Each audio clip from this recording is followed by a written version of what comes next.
Simply by using single-use plastics. We are all humans. There are certain things we can't change. But deciding between bringing a reusable grocery bag or a plastic one and going for the more eco-friendly option makes all the difference. Two grade 8 classes from Windsor Renewal decided to complete our data analysis on April 1st.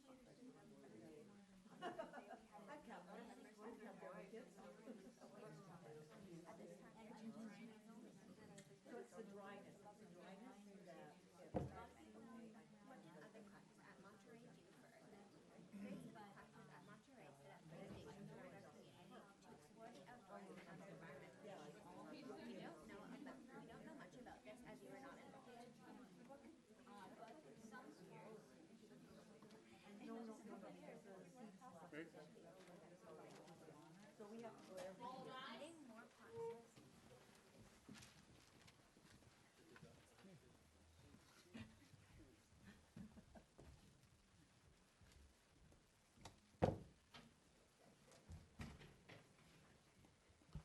Thank you very much.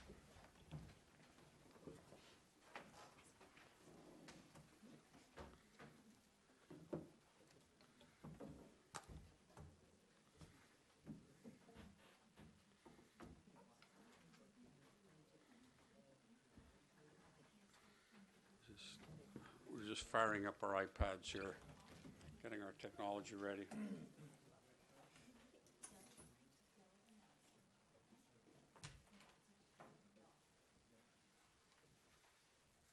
Welcome everybody to our regular meeting of council. We are being live streamed here, and just so you're on notice. And we start every meeting either in writing at the top of our agendas or acknowledging orally that we're on the lands that we're gathering on now are the traditional territories of the Coast and Strait Peoples First Nations, Salish Nations. Specifically, we recognize the Lekwungen-speaking people, known today as the Songhees and the Esquimalt, and that their historic connections to these lands continue to this day. So we have an agenda, and I call the meeting to order. We have a number of minutes and reports that we have to receive. The first one is the report of a public hearing that was held on May the 3rd. Move approval. Moved. Seconded. Thank you. Discussion. All in favor? Opposed? None opposed. Council on May 23rd, please. Move approval. Moved and seconded. Discussion. All in favor? Opposed? None opposed. And lastly, the special council on May 3rd and 23rd. Move approval. Moved and seconded. Discussion. All in favor? Opposed? None opposed. You will see that we have two councillors missing tonight. One of them is away on vacation, sends his regrets. That's Councillor Croft. He's over cycling in Europe, waiting for me to join him later this month when we cycle together in Denmark. The other is Councillor Taranay. She's off for medical reasons until the fall. So move on to the agenda now, onto my other remarks. My first remark is to thank our staff for this absolutely wonderful, soon to be an award-winning, they might even turn it into a documentary. It's the annual report of 2016 for Oak Bay. It is such a delight to read.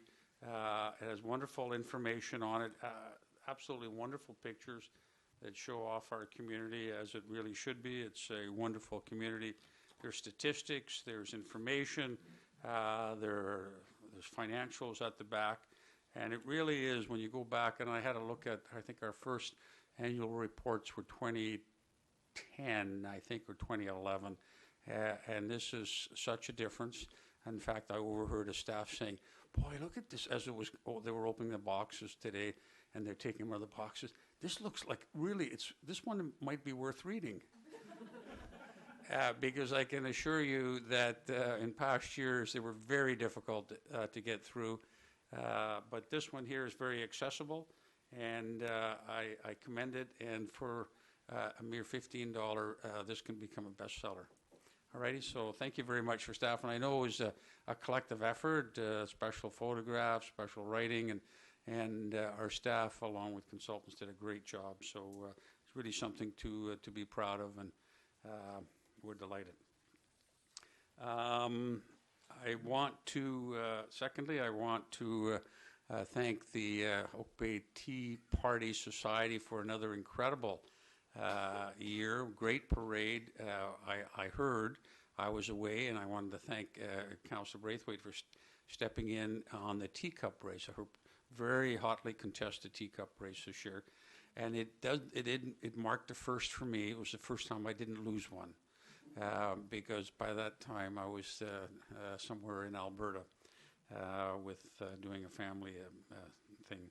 So thank you very much to them, and specific thanks to Councillor Braithwaite. I also want to thank, in my absence, was the annual graduation ceremony for Oak Bay High.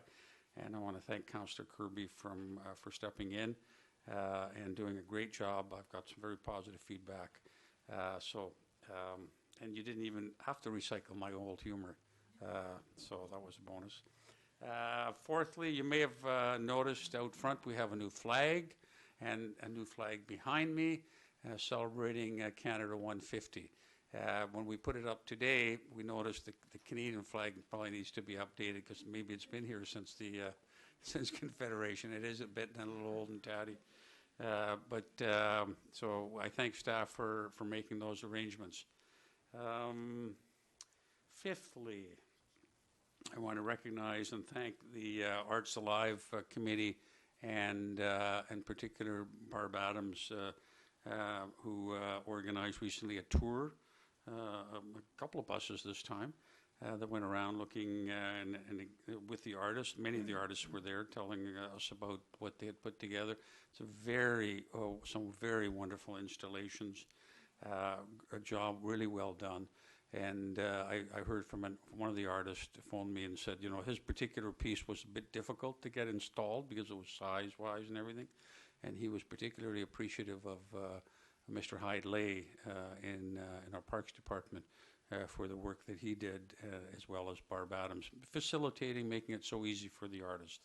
And we do know that it's already caused some controversy, particularly the nose. And when we stopped in Estevan Village in the tour, we heard from the artist about how we put recycled materials together, and it had already caused some controversy. And that's great. That's what art's about. Gets people thinking. And what he was trying to achieve, of course, was getting people talking about the loss of privacy, either from social media, from commercial activity, or from government activity. I've gotten a strongly worded letter and a phone call or two, but there was someone who was on the tour, and when I talked about the controversy, a couple of days later, she lives in that area. She went out for coffee and sat outside of Crimsby's, and she could not believe the number and variety of people who stood in almost at times, she said, in line to get selfies with the nose that knows. So as they were sitting outside for about an hour, there was a steady stream of people, she said, of all ages, interacting with the piece, talking about it, taking pictures of it or themselves in front of it. So at least her conclusion was, it's a hit with the public. At least those people lined up for that. So we thank Barb Adams for her great work in putting that together. And she works with a great committee. And of course now we have an arts coordinator in our Department of Parks, Recreation and Culture, who also helps out. So under the rubric, into everyone's life a little rain must fall. This is the last one, number 6. And we had you may recall that one of the UBCM requests that we made, and it's not been the first time, but and that is to ensure that the university who are exempt from taxes pay a fair share of the services that they receive from us. I think we're getting something in the order of magnitude of, Ms. Carter, $58,000. And there's been some estimates that the services we provide are well over $200,000. And so we brought a motion at the Union British Columbia Municipalities requesting the government alter this. So there is another community in the Greater Victoria area that has a similar situation, but with the federal government, tax-exempt property. And that's the Navy base. And they have a fair system of that, to the extent that that particular community gets in excess of $10 million for having a tax-exempt property, and we get 58,000. But we got a letter after it was passed at the was endorsed by the convention. Recently received a letter or response from the Ministry of Advanced Education, essentially saying, thanks for the idea, but we don't want to spend money to communities. We would prefer to direct it all to the university. And they say the Ministry of Advanced Education is committed to ensuring a high-quality, competitive, and public post-secondary education system that is affordable and accessible. And so our grant in lieu recommendation was that be fairly done based on value of property. They don't accept that. So there you go. So that's a little rain that has to fall. So thank you very much. That's my comments. We have two presentations here tonight, and the first is the Oceans Plastic Awareness. In April, I was invited by the Monterey Middle School to attend a wonderful event at Willows Beach, where the two grade 8s, led by their two teachers, who I'm going to introduce in a minute, the grade 8s had projects of going down to the beach, creating awareness of the plastics on the beach, cleaning it up, and doing a bit of a research all in one. And tonight we're very fortunate to have two of the students. One is the media liaison person for the grade 8s project, and that's Jenna Fraze, who's here with Emmy Morris-Rydell. And they're going to make a presentation, and they're here with their grade 8 teacher, Ms. Schlackhoff and Mrs. Hoyt, who are led from a teacher point of view of the project. So I'm not sure which order you're going to speak in. Are you going to be first, Emmy or Jenna? Together. So come forward. Are we going to get some? We've got it. All right. Come on forward. I think the mic hopefully is listed, or not listed, is set at your height. So maybe somebody can actually take that around and put it closer to our two speakers, because people need to hear you at home. There may be people sitting around having popcorn right now waiting for your presentation. So this was the coordinator, and there was not just these two young women, but there were many in the class who contributed to coordinating this Earth Day Ocean Plastic Awareness Project. So I'm going to turn it over to you two. Thank you, Mayor Jensen, for the opportunity to come here today. We are excited to share what we have learned about ocean plastics and our hopes for this community. Our teacher started us on this journey by making two questions to revolve our event about. These questions were, how do we design and implement an Earth Day event that inspires action, and whose responsibility is the environment, especially the Great Pacific Garbage Patch? We started building our background knowledge by doing the following. We first started by watching a documentary called The Story of Stuff. This looked at the true impact of our throwaway lifestyle. We later watched Bag It, a documentary looking at the impact of plastics on humans and the environment. After that, we got a presentation from passionate Flex students who studied at Reynolds about the Great Pacific Garbage Patch and how it's becoming a growing concern. Lastly, we got a presentation from David Boudinot and Daniel Brendel-Moczuk about nurdles and microplastics in our oceans and the building blocks of plastics and presence at our local beaches. Daniel and David also helped mentor us through this journey, and we have passed along the nurdles that we collected along to them at the Chem department at UBIC. So after all these presentations, we decided to focus our inquiry question on consumers and what's the impact. What are we here to talk to you about today? Our sequence of events are as follows. What Monterey did to help raise awareness and take action for our community. The issue of ocean plastics and single-use plastics in general. What the issue might look like in 10 to 50 years. What we as a community can do to help. And what we would like you to do to help, what we would like you to help us with. Nurdles. Nurdles are the basic building block for plastic.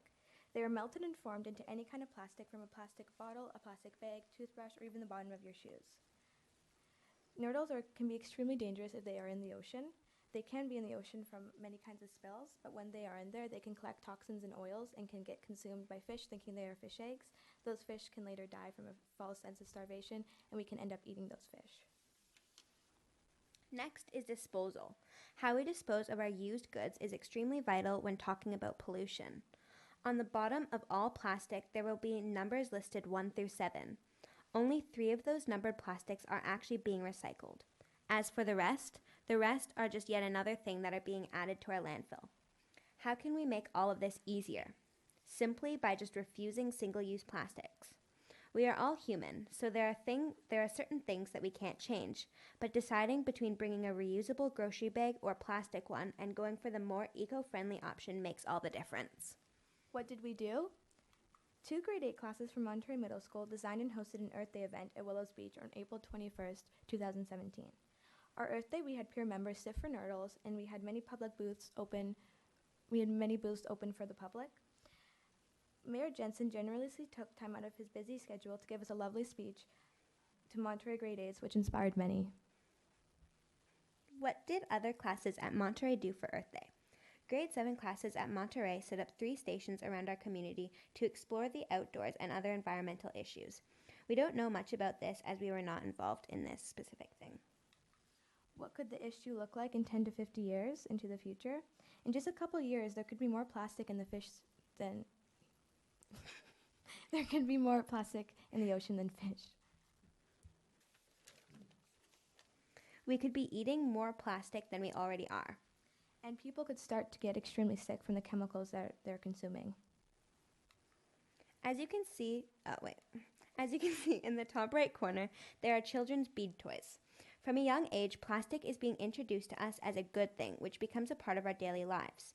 We want to try to reverse this and raise awareness to children of a younger age too. Do these look familiar to you?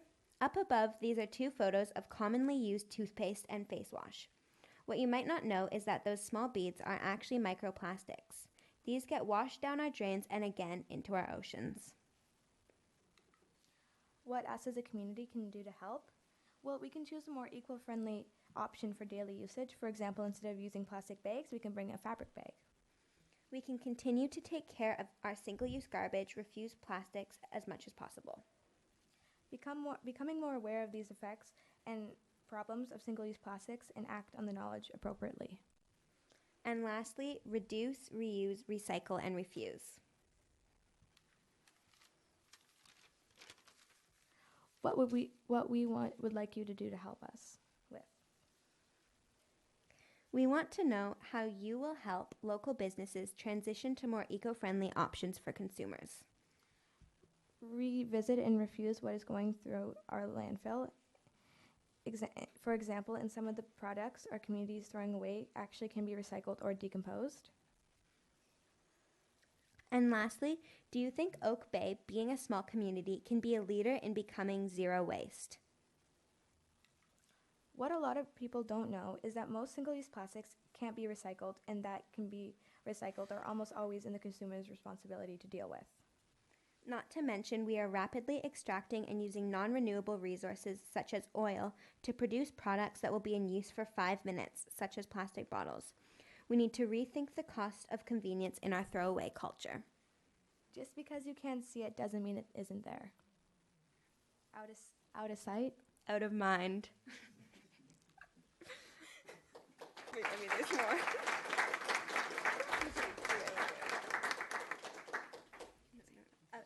Thank you so much for having us here today. We are taking questions now, so if anyone has any questions, feel free to ask. All right, let's see if there are any questions. I don't know if you know this, but you'll be tweeted in mere seconds by Councillor Kirby.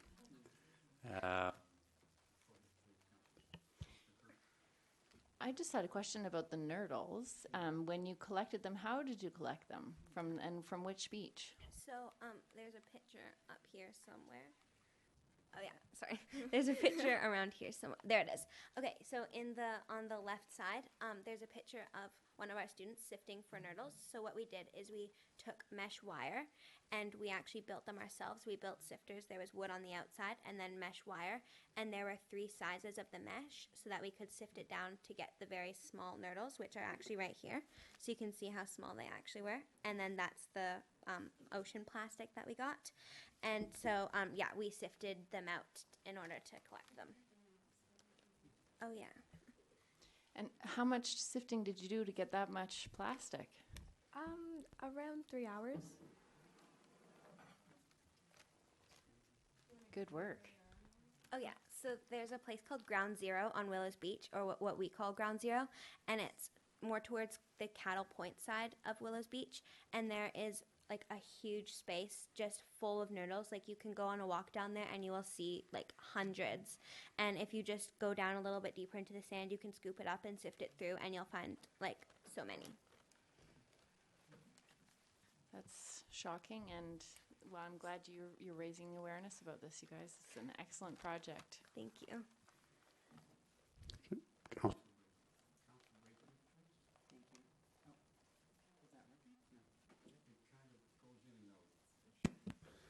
Testing. Now it's in? Hello? Oh, now Okay. I'm in too. Okay, go ahead, We're please. in. Just a comment on the comment that you had about trying to get local businesses to use non-plastic bags. I know that the Business Improvement Association on the Avenue is actually looking at just that and to trying to get rid of all of the plastic bags on the Avenue. So that might be something that you might see sooner rather than later. So that would be good for you to promote that every time you go into a business, as it would be for all of us. So thank you for that. Thank you. And there is also the consumers. We have a choice. So you can choose to shop at places that don't use plastic. There are some grocery stores that don't give out plastic, that if you forgot to bring your bag, they give you a paper bag. And they encourage you, and used to, with a very small discount if you brought your own bag. So that's something that we can do to assist the problem. Any other questions? Okay. I want to thank the two of you. You mentioned about one of your goals was to inspire action. And seeing what you've done here, I think inspires everyone who heard you. Not only here, but on... you're going to be on Twitter and also in our live streaming. But that's important to get that message out, that there is a better way to do this. And you've showed us how. You've inspired us. And so I think you all get A+ on your project. But not to put too much pressure on the teachers, but it's absolutely wonderful. I know I was down there and I saw the enthusiasm and the dedication that the students had. And I know often we said, well, you know, in the future, this world will be yours, but this world is yours now, and you're doing something about it. And for that, we thank you very, very much. Great project. Thank you. Thank you so much.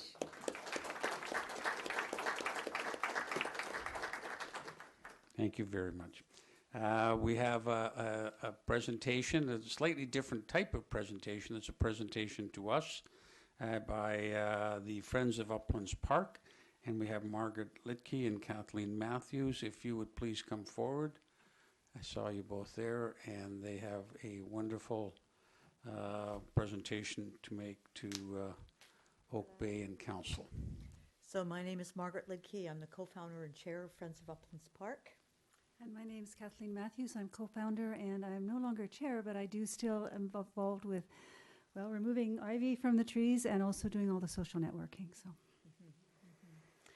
We greatly appreciate the support that we have had from the council here, and so we have a wee gift for you. I just want to give you a little bit of background, if I can. One of the mandates of Friends of Uplands Park was to educate the community about the treasure that is Uplands Park. And we started about 7 years or 8 years ago. And one of the ways that we always had presentations and whatnot, but we thought we would like to have a kiosk because there was nothing to even let us know that we were in Uplands Park. So it started with the big sign on Beach Drive, and then we had the kiosk. And I'd like to thank you because it costs money to build a kiosk, and there was some funding that and work in kind that Oak Bay Parks granted us to help build the structure and to get the wood, which was really a help. We had grant money from you, which we were able to use towards this project, and we also did some fundraising. Originally, Bryony she did 4 panels. Margaret and I had absolutely no hesitation. We both kind of spontaneously knew we wanted Bryony Penn to do the artwork. She's an incredible artist, but she also has a very strong knowledge of the First Nations history on our property, or in this territory, and we wanted to be able to reflect that. And she's an ecologist, she's an environmentalist, so there was just no question that we wanted her to do this. But Bryony knew that we were having a fundraising challenge, and she actually donated the original of this. This is a print to us to use for fundraising, which of course we never wanted to do, and we did manage to cobble together the funds with your help. We really appreciate the grant money that you've always given Friends of Uplands Park. And Friends of Uplands Park had it framed, and we had it on display in council in City Hall for a couple of years, but really all of the original artwork, except for a couple of small pieces that Margaret and I received, are really the property of Bryony. So Bryony, I guess, followed up eventually, and it was returned to her, but Bryony on her own accord decided to make a print of this, and Friends of Uplands Park has had it framed. So this is your very own print. No strings attached. You won't be hearing from me again to say, where is Bryony's art? Where is it coming from? So we're just so grateful for, again, all the support, and I think the kiosk has had wonderful attention and conveys some very beautiful and important information about the history of and the very special nature of that very beautiful ecosystem. So once again, thank you very much, and I hope you find a wonderful place for this. I would encourage you folks to have an art gallery just for local art that celebrates our very special community and environment. So thank you. Thank you. So I'll come down there and receive it.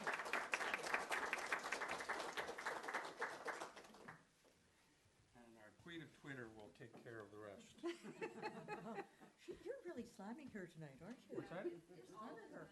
No, the Twitter is so important, at least in some countries.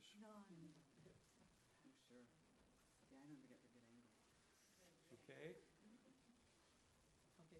Thank you very much.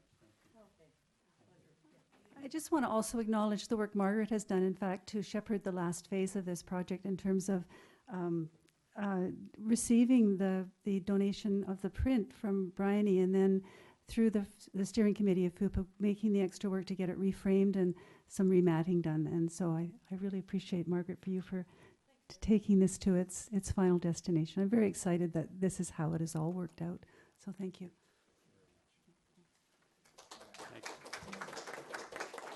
And thank you to you two and the Friends of Upland. And what's particularly poignant tonight is the generations of and people it takes to make Oak Bay such a wonderful environment. You're doing your wonderful work in the Uplands Park.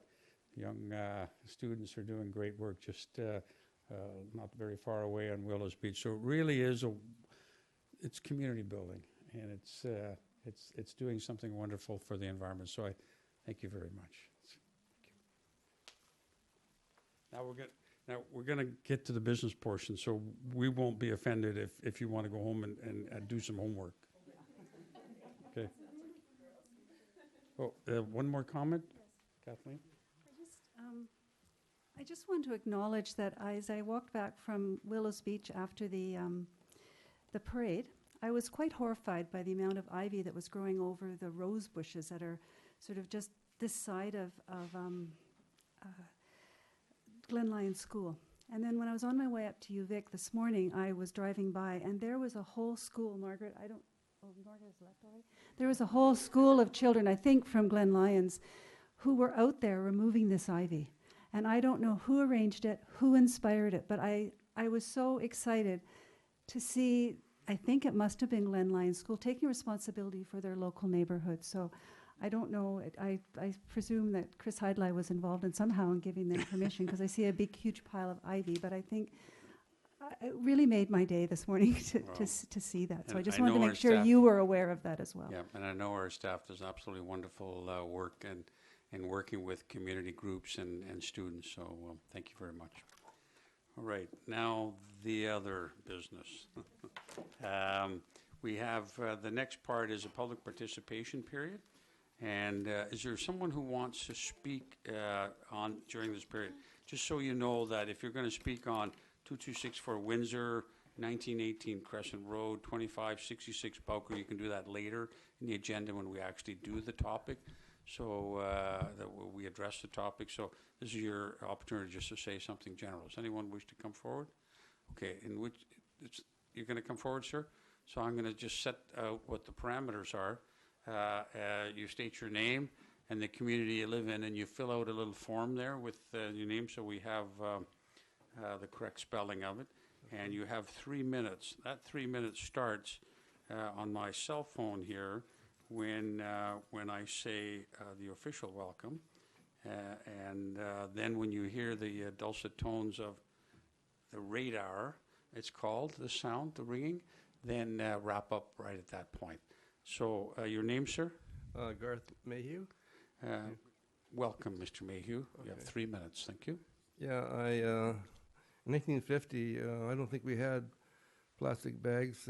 That's the year I played hooky from school and said I was sick and almost failed the year. I used to go to Uplands Park and hear the meadowlarks and see the pheasants and quails nesting.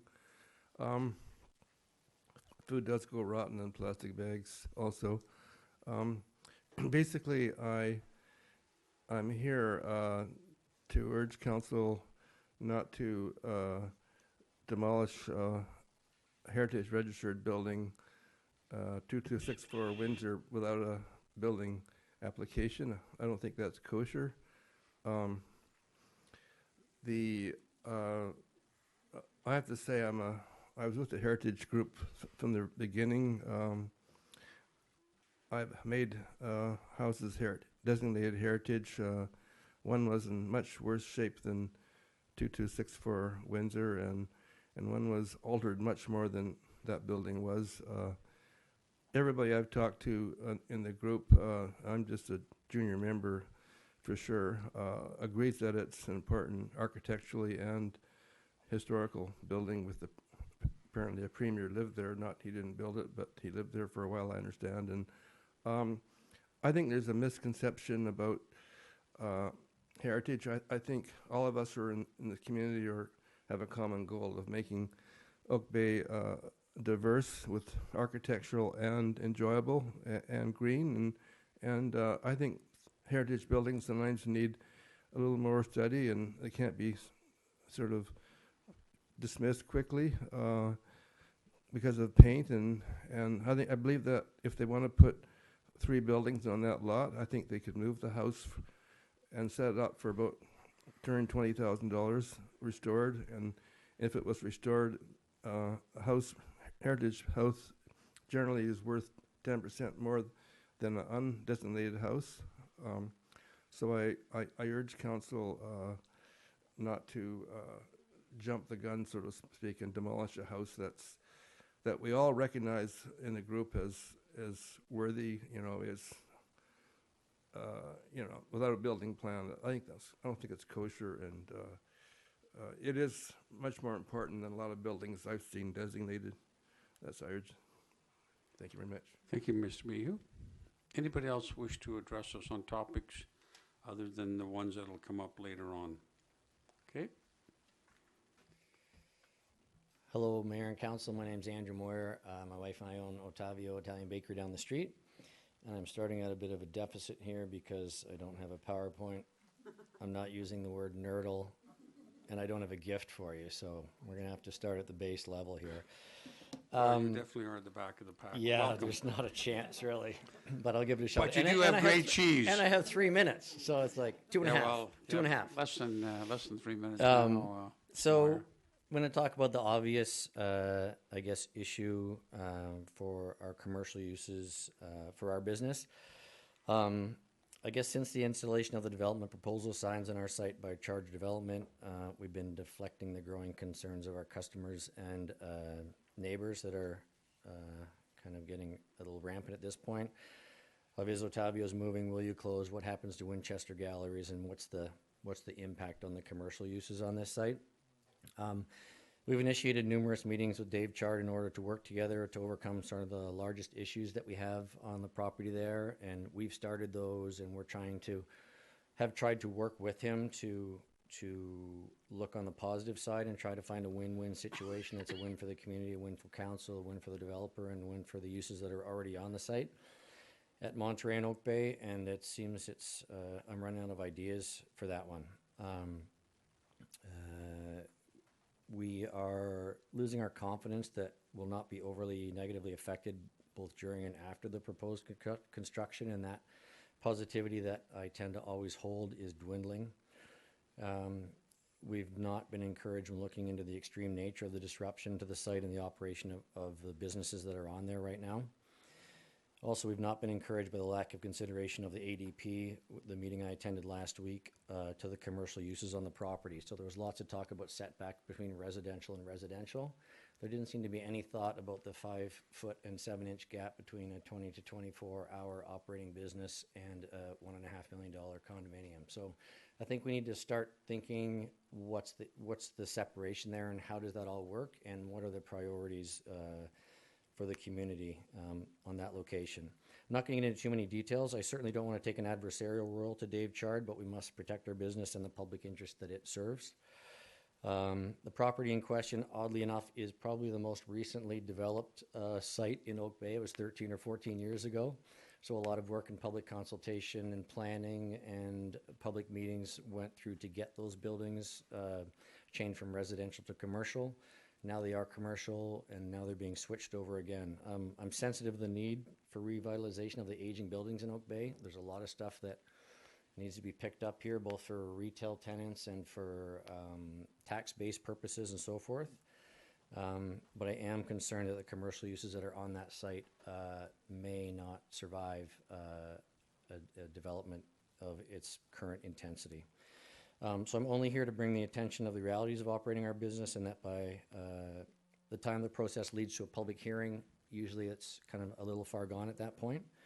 And I'm aware of the time limitations, so I'll wrap it up. But if any of you are interested, I know a number of you have had taken time to chat with me to get down there and see what's going on that site and what the impacts might be.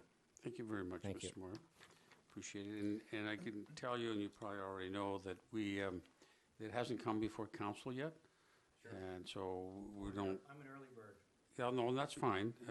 Just that we may not be up on them, all of us on the same level of detail as you are, because you've been involved. But it will come to council, and it will be handled in the appropriate process. So thank you very much for speaking to that. Anybody else?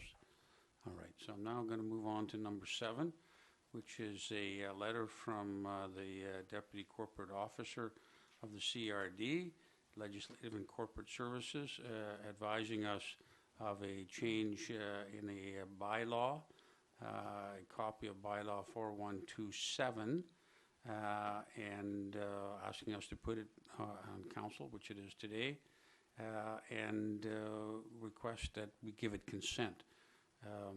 We have the option of turning it down as well as consenting to it, and there's a certain percentage of people, 2/3 of the current participants, which include Esquimalt, Highlands, Machosen, us, Saanich, Sydney, Victoria, Viroil, and the Southern Gulf Islands. I think 2/3 of that group has to consent. So we have James Lamb with us from the CRD, and I'm going to call upon him in a minute. He's the manager of CRD Arts Development, and going to call upon him to give us a very brief overview of the impact on Oak Bay of these changes, because that's what's really important. We've been, as Mr. Lamb well knows, and we are great supporters of the arts and have been of things like the Royal Theatre over the years. But I think before we have an understanding of whether or not we should consent or not consent, we kind of need a sense of what the impact. So I assume you've run some numbers, so I'm going to ask you to come to the microphone, introduce yourself, and then let us know what this is about, and give us a sense of the impact it has on Oak Bay. Sure. And welcome, Mr. Lamb. You Thank don't you. have 3 minutes, but anyway, go ahead. Cut me off please. anytime you want. Yeah, thanks for having me to discuss this and give you any more information you need. You all have the staff reports, but essentially what this bylaw is designed to do is to do a couple of things. There's a couple of housekeeping things, just changing nomenclature. We've awkwardly referred to the 2 levels of participants by various names. We call the full participants like Oak Bay Group 1s, and we call the second tier contributors non-group 1s. So it becomes very awkward. Part of the change is to just simply start calling them group 2s. That's the simplest one.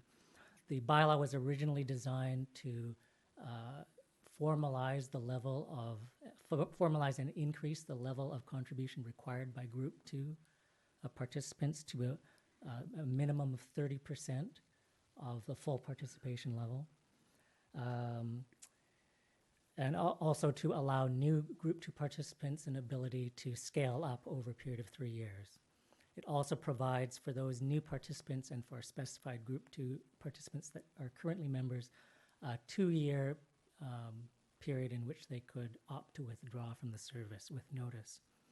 The main thing about this is that it's also proposes to change the formula. And this will be the main concern for Oak Bay, I think, as it is for most municipalities. Currently, the bylaw, which was designed in 2001, was carried over from the previous regional funding model, which was with 4 municipalities. And it used a very old formula called the intermunicipal formula, which uses a similar thing to the current model that the CRD uses, 50% converted assessments and 50% population. But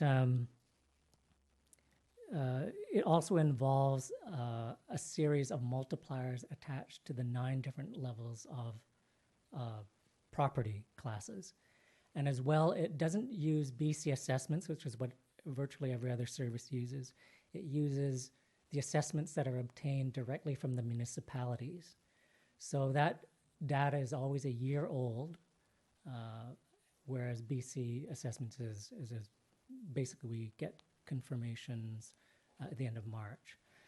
So the calculation is quite difficult. It's kind of a one-off at the CRD. And so it was thought while we were updating the contribution levels for 2 and the other things that I mentioned, that it would be a good time to propose updating the contribution model as well. I'll give you an example of, I did have finance run the comparison for Oak Bay. This is for 2017. 2017 requisition is actually done for this year, so I can tell you exactly what Oak Bay's contribution to the overall requisition of about $2.4 million would be. In 2017, it was $214,358. I had finance run the model for 4127, which is the proposed structure, the new one that we're talking about. And if that had been applied in 2017 using BC assessments, it would have been $217,419, which is about a $3,000 increase on paper. But finance told me that the difference probably is that the 17 under the intermunicipal formula is using last year's assessments, whereas the 17 calculation for 4127 uses the confirmed assessments as of the end of March of this year. So for Oak Bay, it's essentially the same. all other things being equal, because it's based on population and assessments, of course, it'll vary a little bit from year to year, depending on what those are, and depending on what the annual approved budget is. If, for example, the Arts Commission, which is the body, the political body that oversees the arts service, sees fit to create new programs, and they can make a business case and have that approved by the CRD board, then of course that might change the requisition as well. But all other things being equal, things wouldn't change. Okay. Thank you very much. Really appreciate that. That's an important piece of information for us. Let's see if there's any questions for Mr. Lamb, please. Yes, go ahead, Councillor Murdoch, please. The only thing that wasn't clear on in this was whether or not there were any changes to the Group 2 participants. Are there any additions to the non-Group 1 participants in this Group 2? Are they all now named as Group 2 participants? Currently, there are 3, Highlands, Metchosin, and Sydney. 2 of those are participating at the 30% level already, Highlands and Metchosin. Sydney has the option now of scaling up. They've actually been part of the service as Group 2 for about 6 years. And so they now have the option of scaling up at 20% and 30%. They're currently voluntarily contributing at about 14% of their full participation. In fact, the bylaw is adding Southern Gulf Islands, the electoral district, who have opted to join as a Group 2 as well. And they'll be joining at the 30% level. Okay, thank you. Anybody else? No? Move Okay. that council give consent to the adoption of the bylaw. Okay. Moved and seconded. Discussion? All in favor? Opposed? None opposed. Thank you very much, Okay. Mr. Lamb, Thank and you. you'll get your correspondence, I suppose, in the fullness of time to confirm this in the vote. Thank you. Thanks. Appreciate the time. And thanks for the work you do at the regional level. Thank you. We move on to statement of financial information. We have a report, and this is a requirement to be in compliance with the Financial Information Act, and as part of the district's legislative requirements, a statement of financial information, also known as SOFI, must be prepared annually and submitted to the province by the end of this month. Ms. Carter is here, she did this report. If there's any questions on this? I would just move that council approve the statement of financial information for the year to December 31st, 2016. Second. Thank you. Moved and seconded. Any questions or discussion? Go ahead, please. Councillor Zelka. Thank you so much, very much, Chair. Is the public invited to comment on this? I just wanted to ask about procedures. No, not typically, no. Nope. Thank you. Any other discussion? All in favor? Opposed? None opposed. Thank you very much. Thanks, Ms. Carter, for looking after Sophie. Tender and award contract. Ms. Costin has prepared a report. She's our Deputy Director of Financial Services with respect to the Asphalt Resurfacing and Miscellaneous Concrete Program. And there was a tender there. We also have Mr. Haran here to answer any questions to do with technical side. And we do have a recommendation here to recommend that we make the award to, make sure the right name, Island Asphalt Company, in accordance with the tender submission. And now, let's see, is there any question from Ms. Costin, please? Go ahead. Thank you, Councillor Braithwaite. through you, Chair. I'm just wondering, I can't help but notice that there's a $200,000 difference in what we thought this might cost as to what it is going to cost.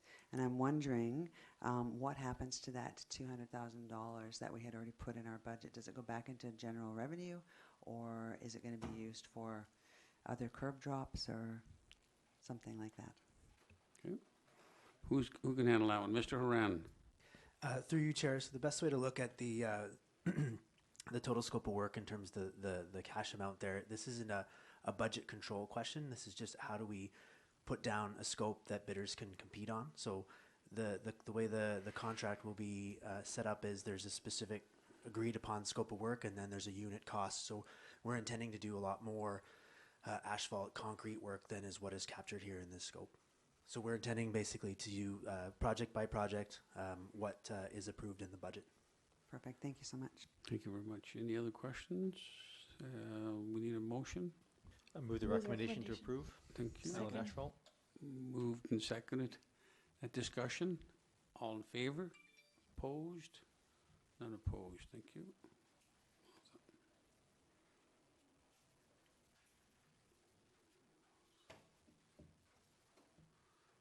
The next one is the provision of Heritage Register. I'm sorry, I was just thrown off by that little message from our deputy. Yes, the Heritage Register. So we have now, this is a procedural bylaw regarding 2264. And what I'm going to do is I'm going to call on Ms. Jensen, the Manager of Planning, to introduce and answer any of our questions from council here. Then I'm going to give the owner an opportunity to speak. As I understood Mr. Wright was in attendance. Yes, hi, Mr. Wright, welcome. He's the owner of this particular property. And then if anyone else wants to speak to the issue, I'm also going to allow that. So let's start with Ms. Jensen. Give us an overview. Certainly. The applicant had applied for a demolition permit, which council previously considered through a 60-day temporary protection order. The consideration to that application ran through the Heritage Commission before proceeding to council. That 60-day protection order was subsequently lifted. The applicant is now hoping to proceed with that demolition. So while the protection order was lifted for consideration of any further heritage value of the home, that property still remains on the Heritage Register. There is a provision in the bylaw that says that no demolition shall take place unless building permits are in place to show what will follow the demolition. At this point, the applicant is asking for council to exempt them from that portion of the Heritage Register and proceed with demolition. Thank you very much, Ms. Jensen. Is there questions of Ms. Jensen?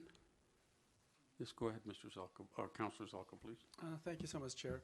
I noticed the staff recommendation is to deny. I've heard in previous meetings that it's Oak Bay's general approach to not leave lots vacant of buildings. Essentially, if there's a desire to have a demolition, you basically wait until there's a plan to bring a building in place before the building is removed, so that we don't have, shall we say, a void or a hole in our community, the visual of a hole. I was wondering if staff could expound a bit upon the recommendation, please. Ms. Jensen? What Councillor Zelka just referred to is definitely part of the equation. The other aspect is looking at the statement of significance, and while there is a good portion of that that refers to the building itself, it also does make reference to the site itself, the history behind the site, the mature plantings that are on the site. So moving forward, how do we consider those aspects as part of the review before any future development proceeds? Any other questions from Ms. Jensen? Yes, go ahead, Councillor Murdoch, please. No, I appreciate that, because the first part of Councillor Zelka's question was sort of my understanding of the behind-the-scenes piece. But could you explain then, if this is not approved, where at what point there's more input waiting for a building permit application versus for the demolition permit to be issued? Is that the only area that we have a chance to have a say in then, is at that point? I'm just trying to get some clarification of what the advantage is of waiting on this.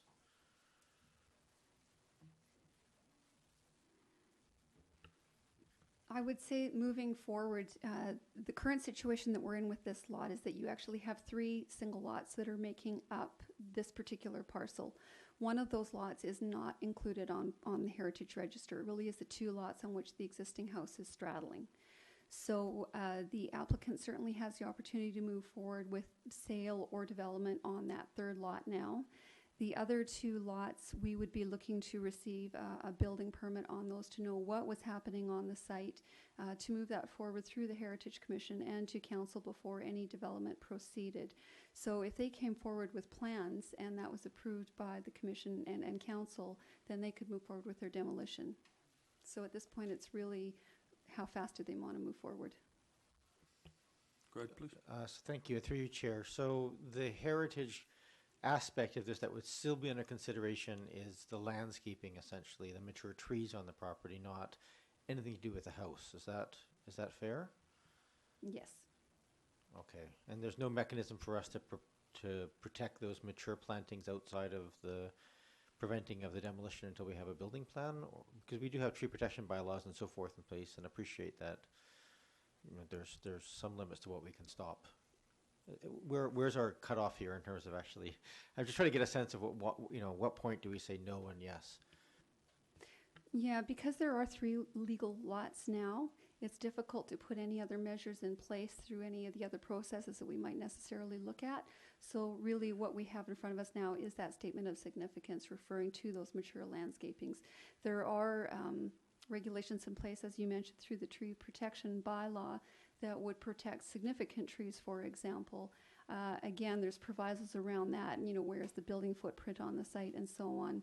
So at this point, the Heritage Register bylaw really is the key piece that helps us to look at the heritage value moving forward. Yes, continue. So I guess the other question I have was, is there any option in there for the applicant to voluntarily just agree to come forward with a plan around the plantings as part of the process of redevelopment of those? Or is that something, I mean, I don't think we can even ask for that, but I'm just curious in terms of, is there any sort of pre-agreement that we can have in place? One option may be to enter into an environmental covenant that would set a building envelope on the site. So we could take a look at tree inventory and what the value is around some of those the mature landscaping pieces. That could set the building envelope. Would that be more complicated than than waiting, or is that something that's a straightforward process? It's most likely that the pieces that they would have to pull together to go through that covenant, we would be looking for through them moving forward with a building permit application. Thank you very much. Not yet, but you will have a chance. Yes, go ahead, please. Councillor Kirby.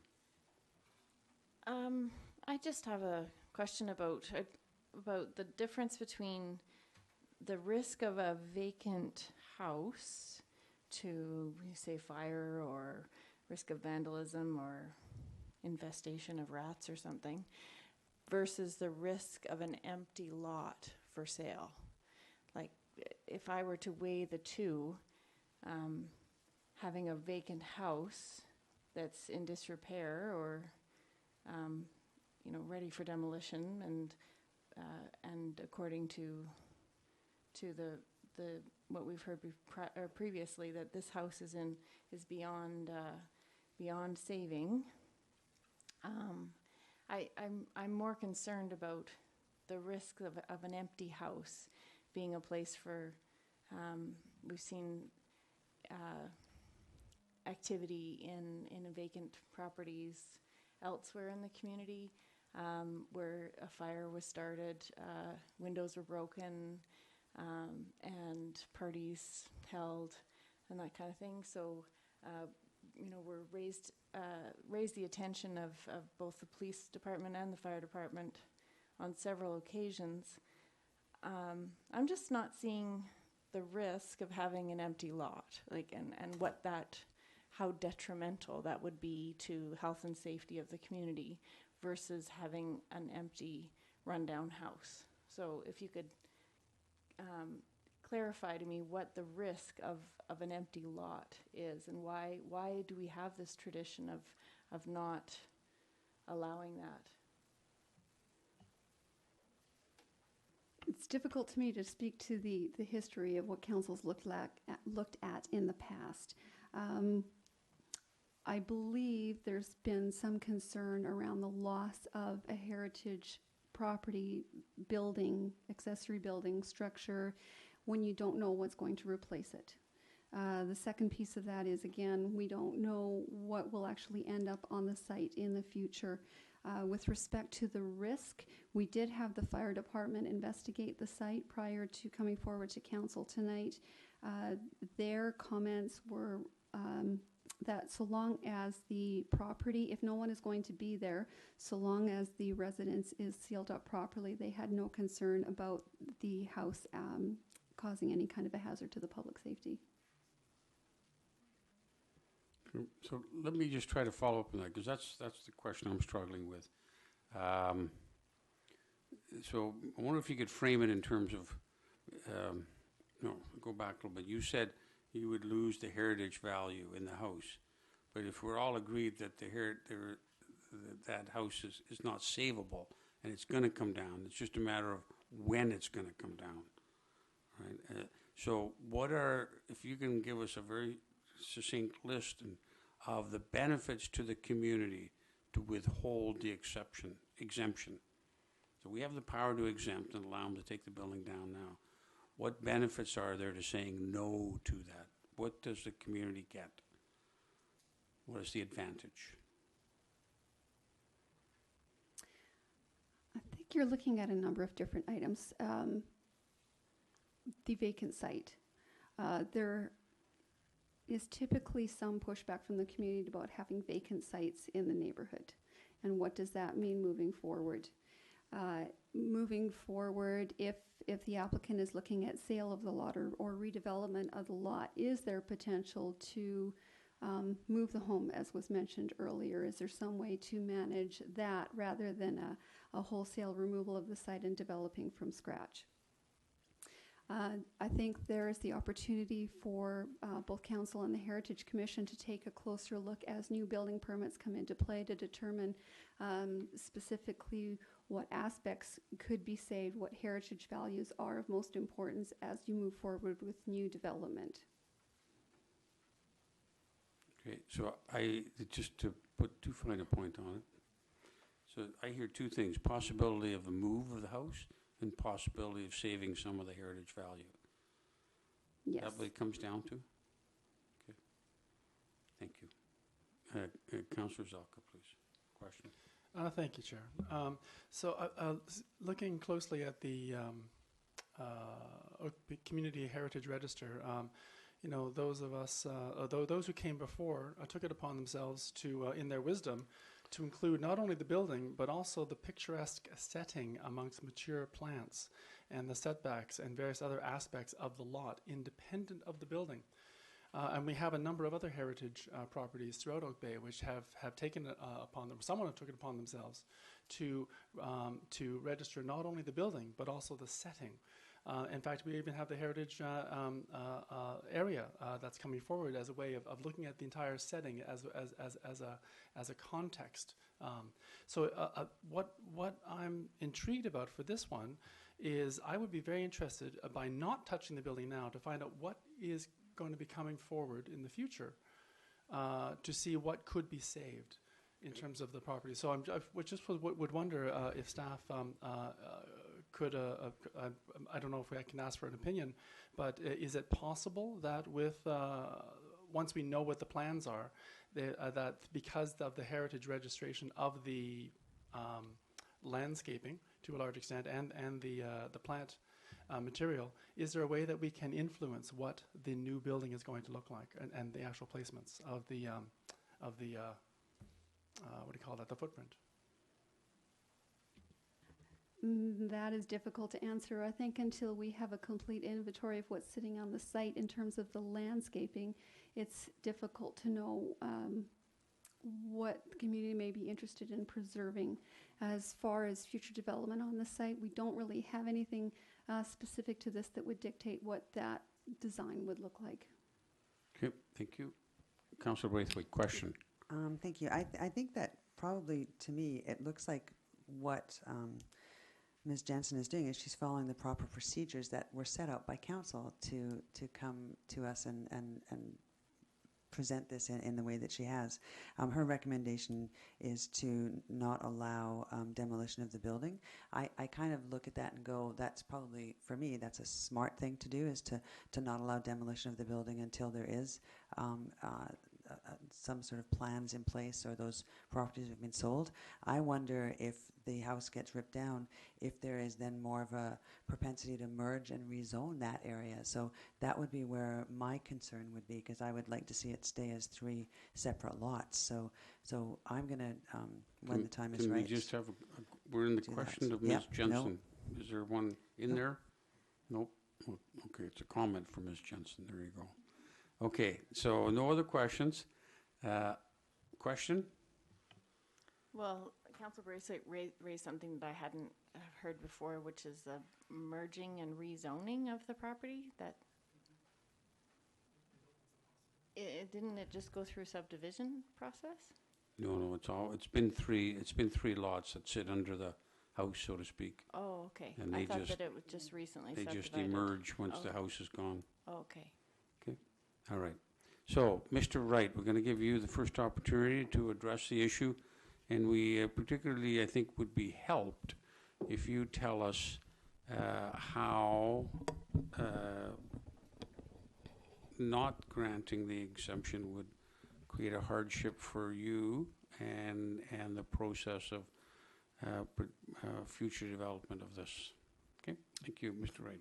Thank you, Mayor Jensen and council members. I'm Kevin Wright.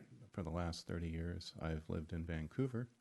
However, I grew up in Oak Bay at 2264 Windsor Road, Monterey Elementary as it then was, Oak Bay High School, UVic.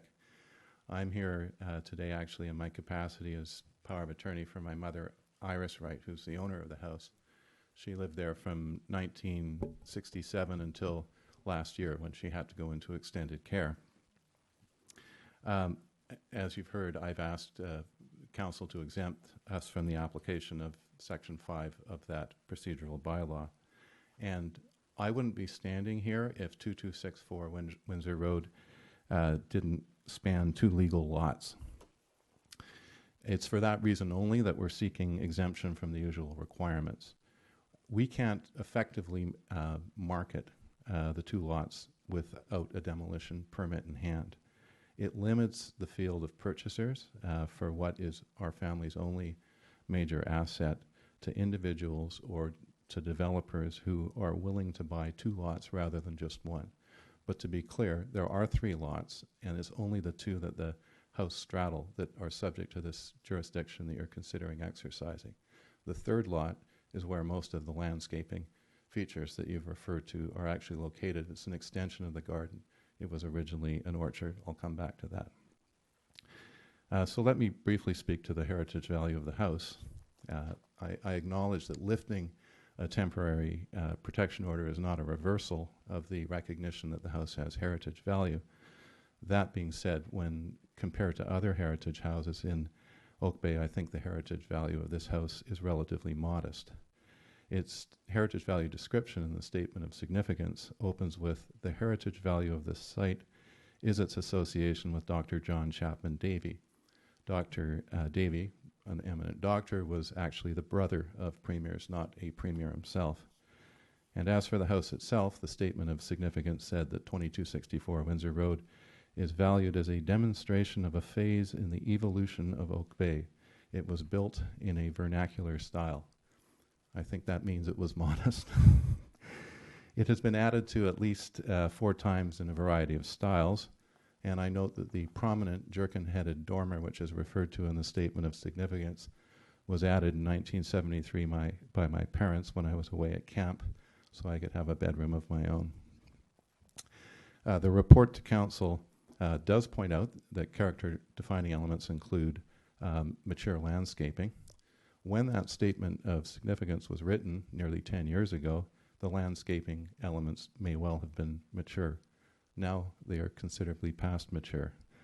The fruit trees in the middle of the 3rd lot, which, as I say, is something which is separate from what we're asking in respect to the lots that the house straddles.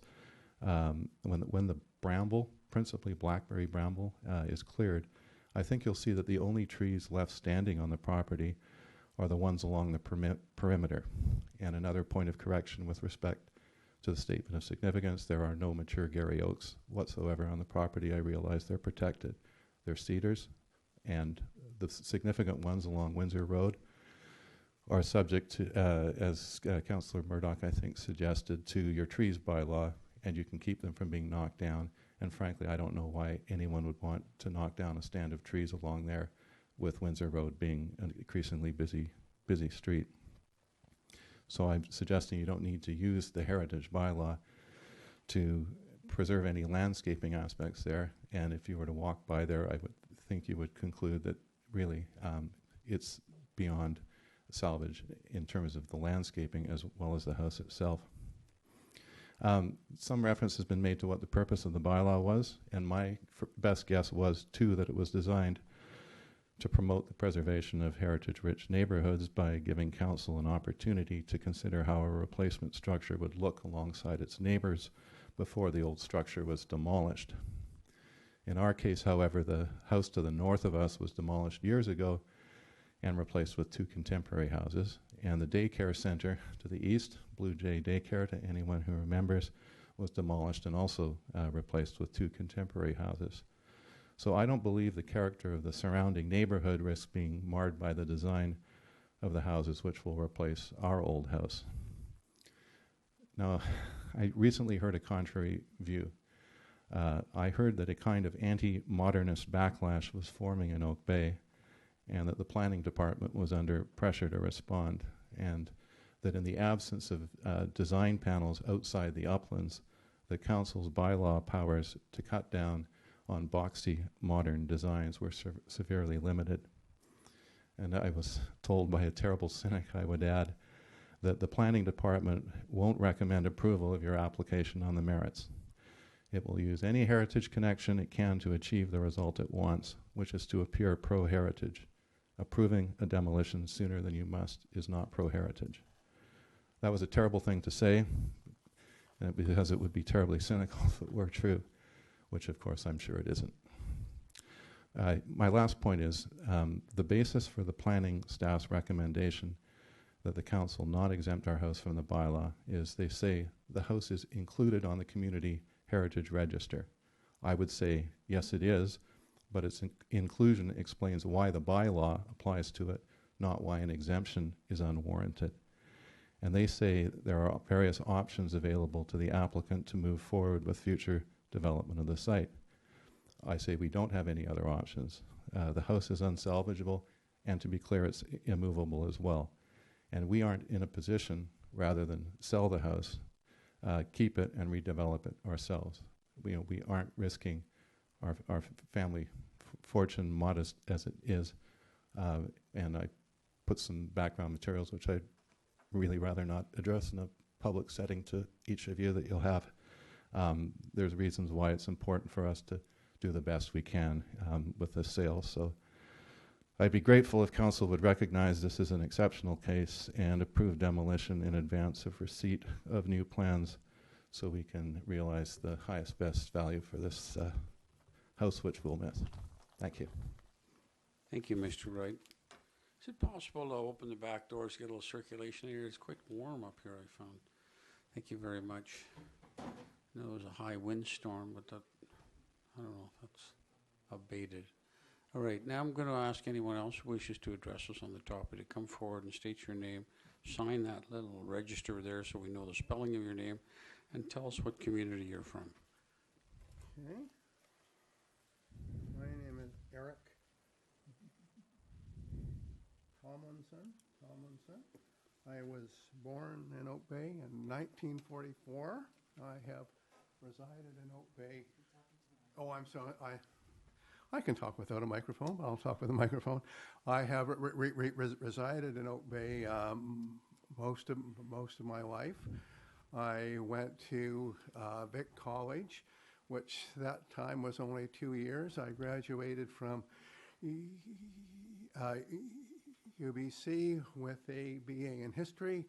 I went to law school, got a degree in law, practiced with the Attorney General's Department in Vancouver for a year. The public trustee and I didn't get on. He was laterally given a transfer to another department in the Attorney General's department. And I moved back to Oak Bay, and I have practiced law in Victoria for almost 40 years. I have practiced in old buildings in the city, and I have been a member of the Hallmark Society. I am currently a member of the Hallmark Society and on the board of governors of the Hallmark Society. And I know the house in Oak Bay, and I know the house was built on the corner of St. George Avenue and Saratoga Avenue. How many here know those names? Nobody. I do. You do. Good for you, Mr. I happen to have a map of the old names in my office, and I now live on St. Andrew. St. Andrew, yes. Oliver now. Yes, I'm a neighbor on St. Patrick Street. So my grandparents owned a house on Oak Bay Avenue, and Mitchell Street was built, I think, in 1896. So I have a fair knowledge of Oak Bay. I am on the curatorial committee of the Oak Bay, or of the Royal Victoria Yacht Club, and have been a member many years. So that is my background. But the thing, I am a member of the board of governors of the Hallmark Society, and we feel that this building ought to be preserved. The reason is the house is not a major mansion, and many of the houses built in Oak Bay at that time were not major mansions. They were Oak Bay houses. And I think one important thing with this house is the people who have occupied and owned the house. As the last speaker told us, it was a brother of a leading politician in BC, and I think that the building does have a heritage in Oak Bay, and I think Oak Bay has tried in part to maintain heritage buildings, but that is fairly recent. This hall is a replacement of a building which was on the corner of Oak Bay Avenue and Hampshire Road, which is now demolished. It was the Oak Bay Municipal Hall. I have a picture of that, and I think Oak Bay has demolished a lot of buildings. Oak Bay now is trying to keep old buildings and preserve old buildings, and I think that this is a house, and I think the house, everybody is saying it's an empty house. Well, I walk my dog in Oak Bay, and we often walk along Windsor Road, and I have noticed there is a light on the porch often. Sometimes it is not off. I have noticed there is a kitchen on the Monterey Avenue side, and I watch things in the kitchen, and I have noticed things have moved in there, which makes me think there must be somebody in that house.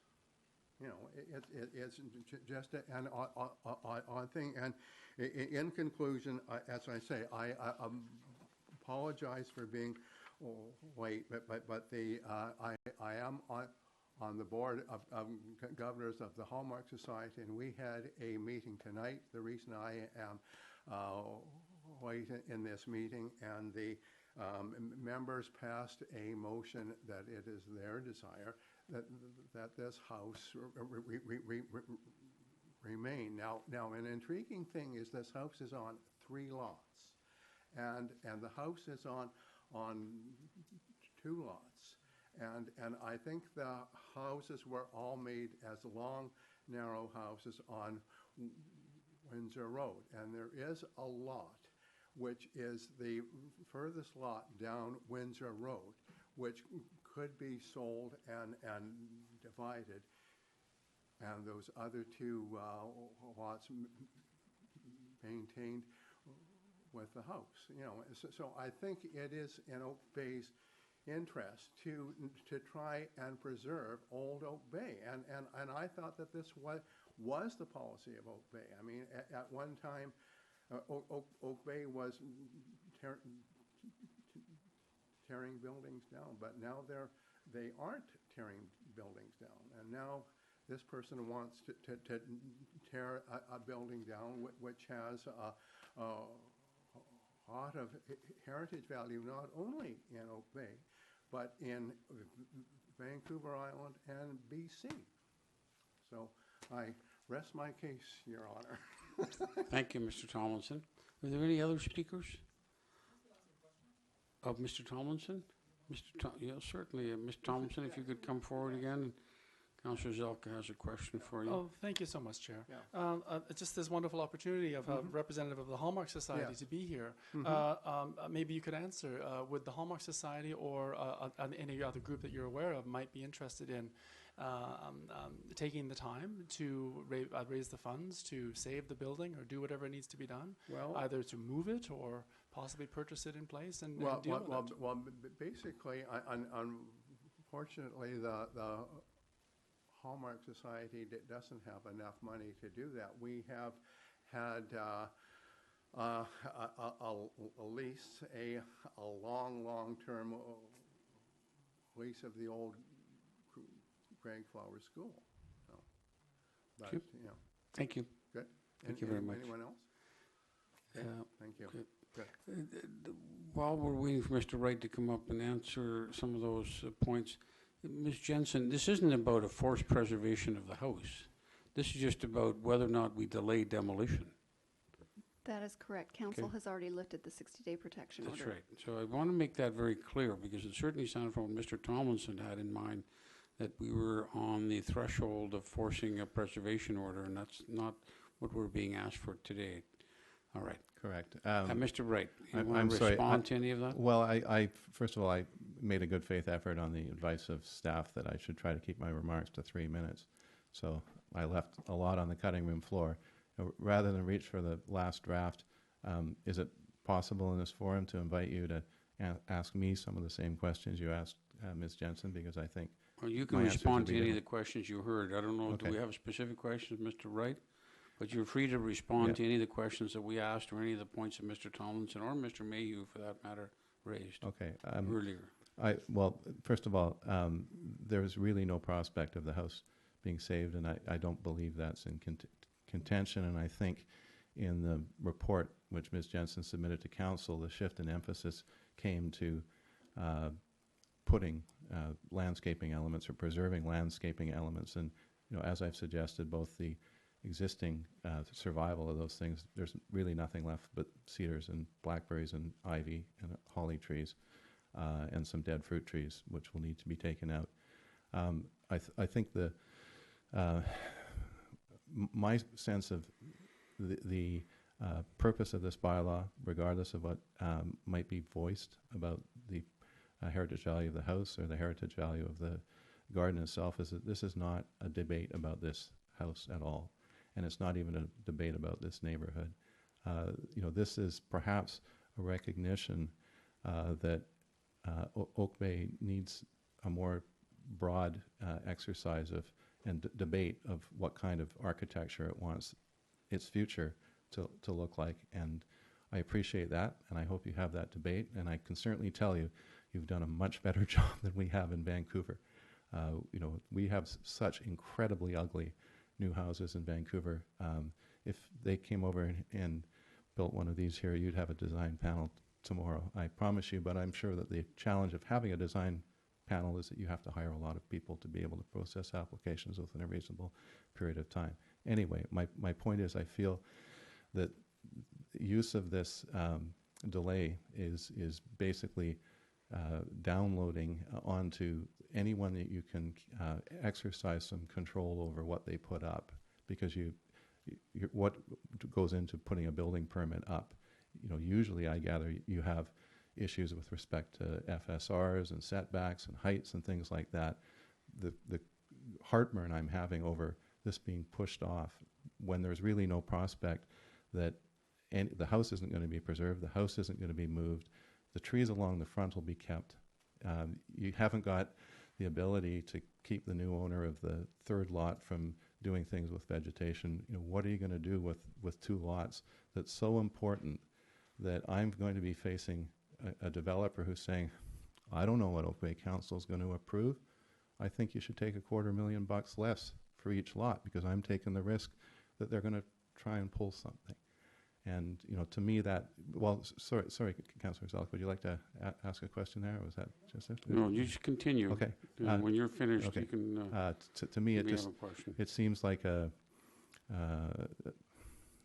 it's an end run, I believe, on what we would not be confronted with were there not this tenuous connection to a soft heritage designation.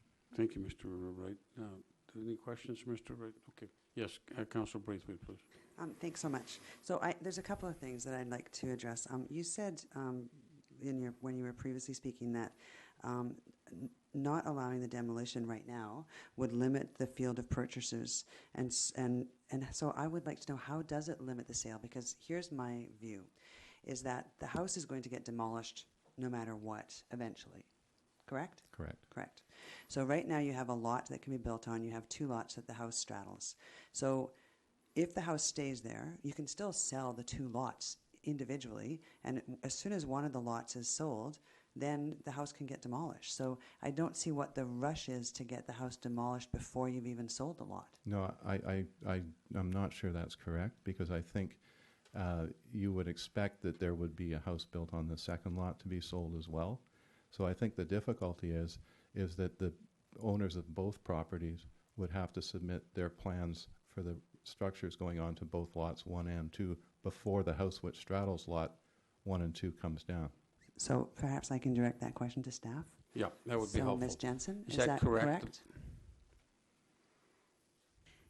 You technically are looking at two lots here, so council does have a number of options. I mean, if you were comfortable with looking at holding the register bylaw in place as per those sections until proposal came forward on one lot, does that substantially address the concerns of council with respect to this heritage property? You can hold the line as to the heritage procedure bylaw, or the heritage register bylaw says now for both lots, because it really is two legal lots here. Or do you want to allow it to move forward? It's really difficult to give you succinct answers on this. There's just so many different options how this could move forward. Thank you. So it's possible if one lot was sold, half of the house could be demolished, and then the other half, when the second lot was sold, it just seems to be a catch-22 for Mr. Wright. That's all. All right. No other questions from Mr. Wright. Thank you very much, sir. Thanks for the speakers. Mr. Mayhew, do you want to speak again? You spoke earlier. I'll just be brief. Oh, well, you'll have to come to the microphone to be brief.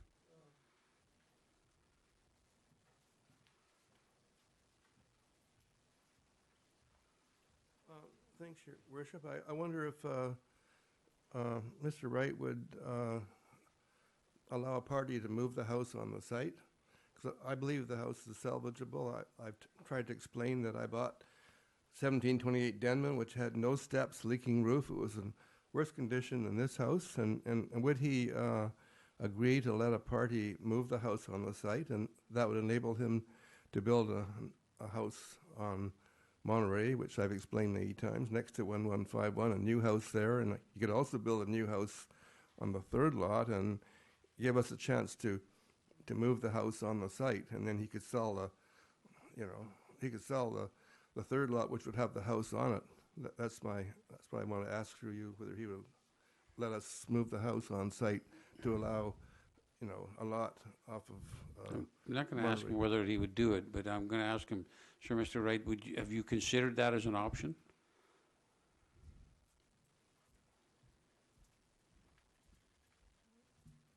The most pointed inquiries that were made when I sent Representatives Russ Collins and Martin Whitehead in earlier in this process were, could the house be lifted and moved such that it took one lot? And the answer to that is no. And in the process of going through that, and in the process of doing a hazmat report, which was submitted in support of our application for demolition permit, it's apparent that there is so much asbestos and lead. All that paint is lead, and other deficiencies and rotting foundations, that house is not a candidate to be moved at all. Okay, thank you. Okay, so we have to make a determination. We do have a request. We have a recommendation. And what we need is a point of discussion, a motion, one way or the other. Councillor Murdoch, you have your finger up. Well, I will, I guess my motion would be that we request for exemption from the conditions set out in Section 5 of the Heritage Register Procedure Bylaw be approved. I'm not sure if there's a reason required for that, but if there is, I would put it as a precondition of subdivision, although this is already subdivided, that the act of subdividing would require the building to be removed, and I'll speak to that if there's a seconder. So the essence of it is to permit the exemption. Okay, moved, seconded. You go ahead then, please, Councillor Murdoch, speak to that. Thank you, Chair. I will say we had a fairly fulsome discussion about saving this house in the first place, and it was a very narrow vote by Council 4-3 to lift the protection order. It was not a straightforward decision, but have to respect that decision. That decision was made. So then the question becomes, what do we do with this land now? When I look at this, I really appreciate the great discussion and the input from the manager of planning, Ms. Jensen, in terms of the rationales and the reasons, and I can see both sides of it. But for me, the primary issue here is there a landscape, and really we're talking about landscape in the context of buildings here that is worthy of protection. And to my mind, that provision is really a situation in which there's a setting of houses where, for instance, a heritage house is set back on a lot in the context of other buildings, and you want to preserve that same sort of siting for a new building, and you want to have those constraints and context. And that's not the situation we're seeing here. We're seeing a house that's going to be gone and 3 buildings being built on there is going to have no relation to that original context. So to my mind, that's not as compelling an argument. And I am sympathetic to the applicant who is stuck in a bit of a catch-22, as the mayor suggested, in terms of where do you get the demolition permit if when people want to own one of those lots and the house is straddling both. So for those reasons, I'm actually be supportive of protecting the house and re-subdividing it, but that decision has already been made by council. So at this point, I think we are just faced with what do we do with the land now. And to my mind, there is a compelling enough argument to say the conditions for the release have been met. Thank you. Thank you. Councillor Zelka, please. Thank you, Chair. A question for Councillor Murdoch. What do you mean by the subdividing portion of your motion? I don't quite understand that, since the land is already subdivided. If you could please help me understand that. Sure. In the and Ms. Jensen can correct me if I'm wrong. There are 2 exemptions that allow us to allow for early demolition without a building. One is health and safety, and one is part of a subdivision process. So I think we're asked to cite one of those as part of the rationale. I'm not sure if it's required as part of the motion, but if we are required to do that, then I would suggest that this is equivalent to a subdivision process, i.e. they are already in existence, but this is land essentially being subdivided. This is a house straddling 2 lots, and is effectively being, we're recognizing the legal reality of 3 lots. So that would be the provision that I cited as part of my logical argument for allowing this to go forward. I'm not sure if we're actually required to give a reason, but maybe Ms. Jensen, I don't know if you, or Ms. Jones. Thank you, Your Worship. There's no requirement under the bylaw to provide a reasoning for providing an exemption in this regard. The exemption that you're discussing would be exercised at the staff level, I believe. Thank you. That was a question. Did you have any comments, Councillor Zelka? Okay. Okay, Councillor Braithwaite, please. This is a really tough one, I think, and I think I still go back to the fact that my fear is that if we allow the demolition, then we have 3 lots that could actually be merged together and rezoned, and that's not something that I would look forward to in that area. So it's hard, but I'm going to have to vote against the motion that's on the table, I think, because I would prefer to see Lot 3 sold and developed, and then we could move on to Lot 1 and Lot 2. I'm just going to address that last point that was made. In fact, if that were to happen, it would give us more control. It would give us complete control over that, the merger of those two, if we're to rezone it. And we could apply all kinds of conditions and controls if we're being asked to rezone it. In fact, so I think that would give us a measure of more control if there, but I can't see that being done. I mean, I think that's an unlikely scenario. We've heard that he's going to sell 3 lots. Maybe someone wants to buy 2 and build a bigger house on it, I don't know. But I think if there is to be a rezoning, then we have a little more control. Anyway, but I'm not sure what kind of rezoning would be, multifamily or whatever, but it would also have to, if it's something like that, it would also engage the official community plan. Let's assume they want to put in townhouses or something. That's an established neighborhood, Ms. Jensen, correct? And so that would take an OCP change too, right? That's correct. And to clarify, the applicant has not made any mention of moving forward with the development application. Right. Okay. So I just wanted to clarify that. If it is a fear, I think in fact it's something that that will give us better, more control. Okay. We're ready for the question. Okay. I'm going to support the motion. I think it's just a matter of timing and when this house is going to go. It's an unfortunate situation. I do take Mr. Tomlinson's point. We should try to preserve houses as much as we can. That issue is not before us, though. So I think council has determined that we will not impose a preservation order in this house. So having made that decision, I think it would be somewhat unfair to hold up the sale of this particular property. Okay, all in favor? Opposed? Councillor Braithwaite and Zelka opposed. The motion passes. Thank you very much. Thank you very much for all the speakers. This isn't an easy issue when it comes to change in our neighborhoods. Thank you. We move on to 2809 Burdick, and there was a proposal to construct an addition to the rear of the house at Burdick.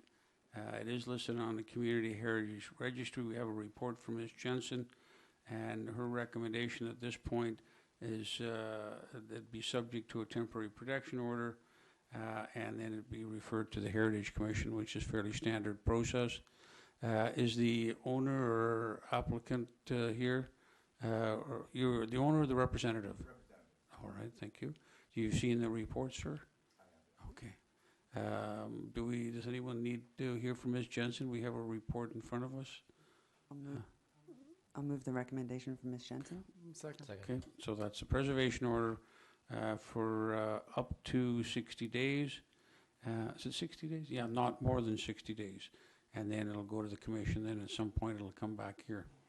All righty, so discussion. All in favor? Opposed? None opposed. The next one is very similar. In just 599 Iden Road is the applicant or the applicant's representative here, Mr. Collins. Similar situation, something a little different is being suggested to permit an additional hard surfacing in the front yard. The suggestion is again to impose a temporary protection order so the Heritage Commission can consider the request and make recommendations to the council. Does anyone want to hear from, you've read the report, I take it, Mr. Collins. Anyone want to hear from Ms. Jensen or Mr. Collins on this? Okay. Move the recommendation. Moved. Second. Seconded. Discussion. Yes, go ahead, Councillor Murdoch, please. I just want to point out, in this particular case, the Heritage Commission meeting is tomorrow. These are on the agenda for consideration, so this will not be a lengthy, drawn-out process. They are going to happen fairly quickly and should come back to council in short order. So, so we might be able to get them back in here in 2 weeks, depending on what the Heritage Commission needs in terms of. So, thank you very much for pointing that out to us. Did I call the question? All in favor? Opposed? None opposed. Thank you very much. Next one is a request for a printing of some age-friendly activities and events. I can tell you, some months ago, and I don't even remember the months, I was invited by the president of the University of Victoria to attend a presentation by, I don't know how many students, probably close to 200, who were vying for the Jamie Castles Undergraduate Research Award. So these are undergraduate students, usually in their last year or their penultimate year, who do a project, research, and well, I came upon one research project was very germane to Oak Bay, and that was a young woman who's here tonight was doing an intergenerational map. And since that time, she has put a map together, which is really based on the community green map, with the permission of those people who did that. And she's here tonight making a request for funding in order that copies can be made and no doubt distributed at places like the Municipal Hall or the Senior Center, and certainly as would form part of the package of the welcome wagon that I do on behalf of the community. So Ms. Slager is here, I believe. I saw her earlier. Oh, she's still here.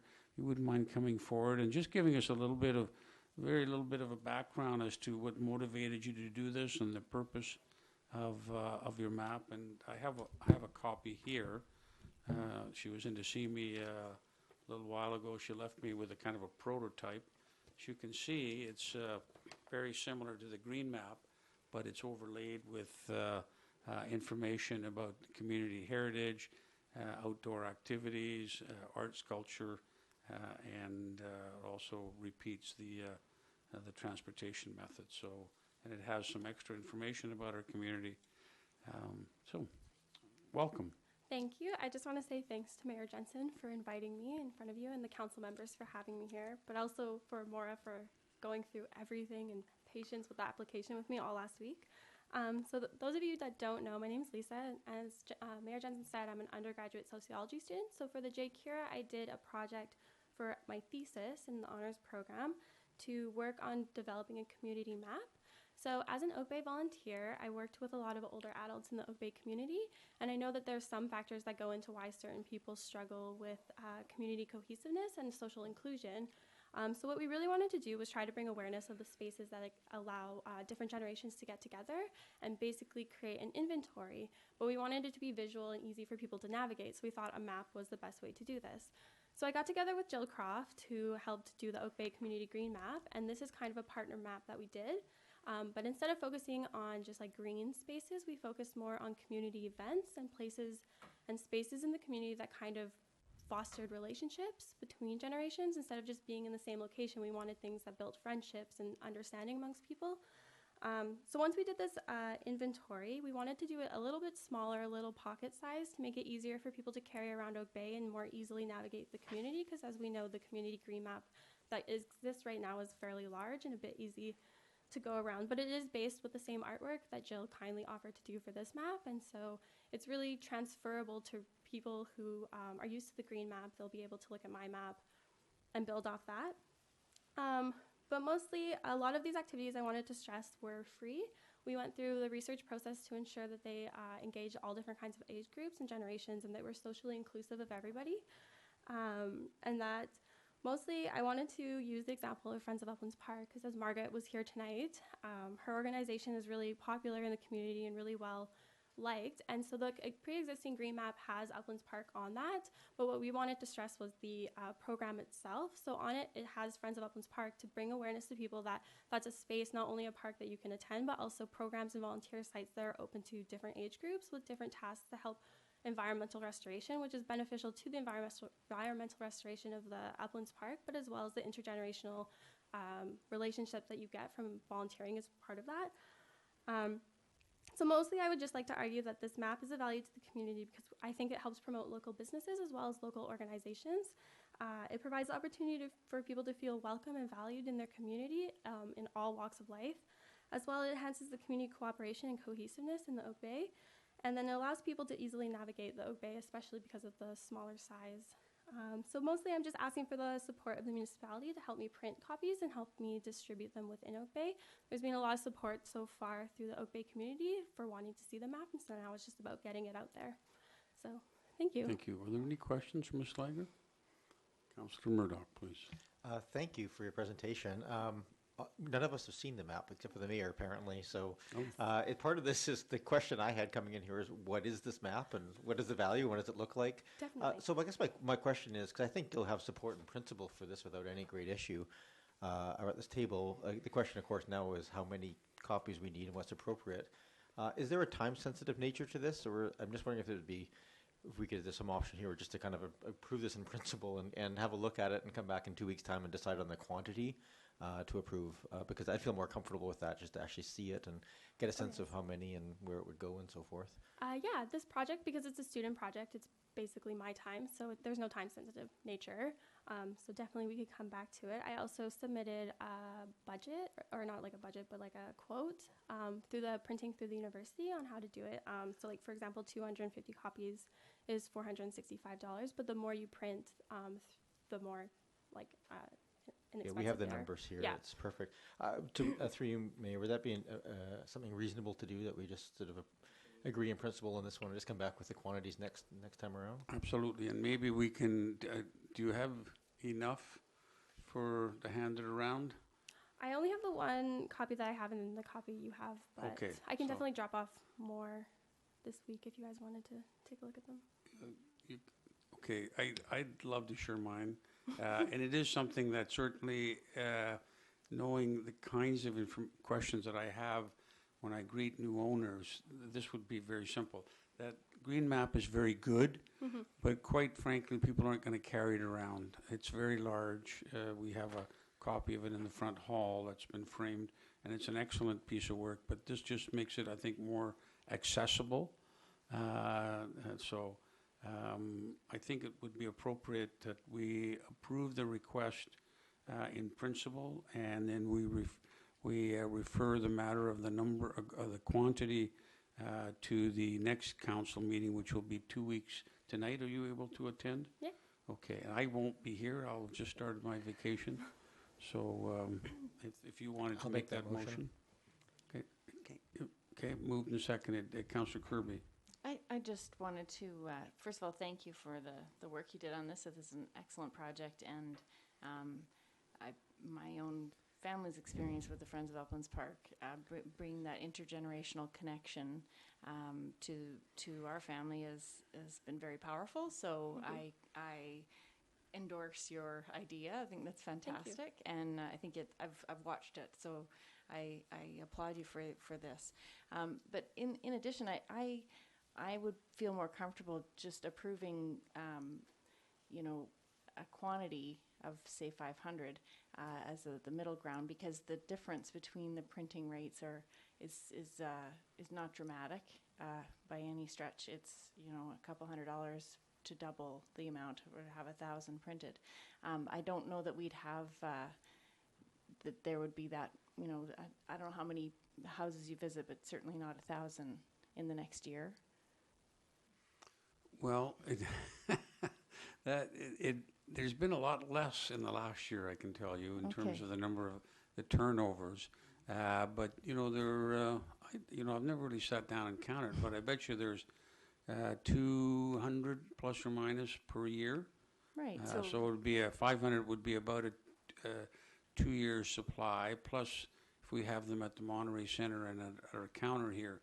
It's and I think these will go quite fast. And if we have, I know we have the little tourist cart that sits out front sometimes, and I'm sure that these will go very quickly there too. And Ms. Lager might have some kind of idea of where she wants it and thinks it would be well distributed. So, I mean, in that way, probably makes more sense to put 1,000. But if we're going to put it over. And I'm not sure what the criteria we would consider between now and 2 weeks hence. Exactly. But That's why I don't. At least we'd have an opportunity to see what it is. Sure. I think that's what it would be. All right. Yeah, Councillor Zolko. Thank you, Chair. I would definitely appreciate the opportunity to see what it is, and also maybe to get some input from the Oak Bay Volunteer Society and others who are in the age-friendly activities and events space. Thank you. Okay. Good. So any other points on putting it over for 2 weeks and then coming back and deciding on if it's A, B, or C? And you said you'll be here? All right, in case there's new questions. All right. All in favor? Opposed? None opposed. Now, we have the 2 copies. Perhaps, do you have a few more copies? I do at home, yeah. Okay. So we would need, I don't need my copy back, so we would need one. One of you can keep that. We need 1, 2, 2 more copies, because Councillor Croft won't be here between now and then. So we just need 1 more copy. Sounds good. I feel like an auctioneer. I've got 1 copy over here. Who's going to give me 2? No, not quite. All right. Thank you very much. And really good. I mean, I don't know, where there was 100 or 150 students up there. It was just amazing. And these are not graduate students, but amazing the amount of research they did. Fascinating. I could have spent all day there. So good work. Thank you very much. Guys. Thank you. We go on to item 14, which are minutes from the ADP Advisory Design Panel of May 22nd for receipt. Move receipt. Moved and seconded. Discussion. All in favor? Opposed? Not opposed. And then we have the Advisory Planning Commission for also the 2nd of May. We have Move their receipt. minutes. Moved, seconded. Discussion. Yes, go ahead, please.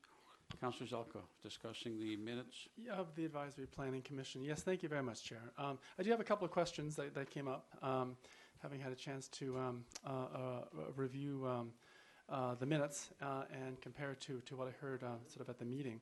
I just wanted to ask a few questions, maybe some clarification. With respect to item 5 under old business, Ms. Copley, the chair, indicated that something about council is not currently providing direction to move forward with a housing strategy. It's sort of indicating that it looks like the Advisory Planning Commission will not be proceeding with any sort of work on a housing strategy.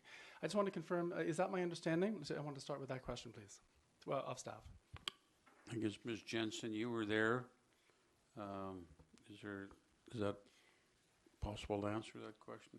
Yeah, Ms. Copley was providing a general overview of what had been happening at the council priority sessions, and that statement really refers to previous discussions that the Advisory Planning Commission had around housing and moving forward with some of the different strategies. So really saying that anything that they had discussed so far is basically on hold, moving forward with council's current direction. Continuing, if I may, Chair? Yes, go ahead, please. Thank you so much. I do understand that with respect to the mandate, the terms of reference of the Advisory Planning Commission, one of the items that they are allowed to do, and back later on in the meeting in information items, at least in the meeting, Ms. Copley herself mentioned that the terms of reference of the APC is allowed to, of their own accord, come up with items that can inform council of issues. Essentially, they're allowed to initiate ideas on their own of emerging ideas that they consider to be important to inform council. I do also note that Ms. Copley herself, in her presentation to council a few months ago, was quite strong when she was talking about the 3 items, one of them being the Housing Commission, the housing sort of strategy, the secondary suites, and then also the heritage conversion of duplexes. Ms. Copley made it fairly clear, very clear, at least to me, that the APC was willing to take on the work of the housing strategy. And I do note that many of the members around this table, as part of their voting in favor of the secondary suites, noted Ms. Copley's offer as part of the rationale for voting in favor of secondary suites. If they're doing it, that's great. That means we don't have to do it, therefore we can do secondary suites, was the impression that I got, which led me to believe that there was a desire from this body to have at least someone looking at a housing strategy. So I just wanted to ask of staff, with respect to item 6, where it talks about how commission members suggested guest speakers, and there's also some opportunity with respect to informing council of issues. It looked to me like in the minutes that Ms. Copley was trying to generate ideas to move forward with that. I wanted to know from staff whether the APC would possibly be considering or could consider moving forward with some aspects of a housing strategy on their own accord. Yes, Ms. Conan, could you handle that question, please? I think I can, Your Worship, and I can appreciate where Councillor Zalka is hoping to use the resources of the APC. But I think that one of the contextual pieces there is the same issue that we have when we have council deciding on its strategic priorities. There's only so many staff, and whether the staff are at the APC level or the staff are sitting here in front of council. So I would caution council in terms of assuming that that's going to happen. I think it was one of those items that is on a future. It was on the other. So once some of the other priorities for council, the ones that have been identified, were completed, those would be the next sort of steps to go to. Okay, thank you.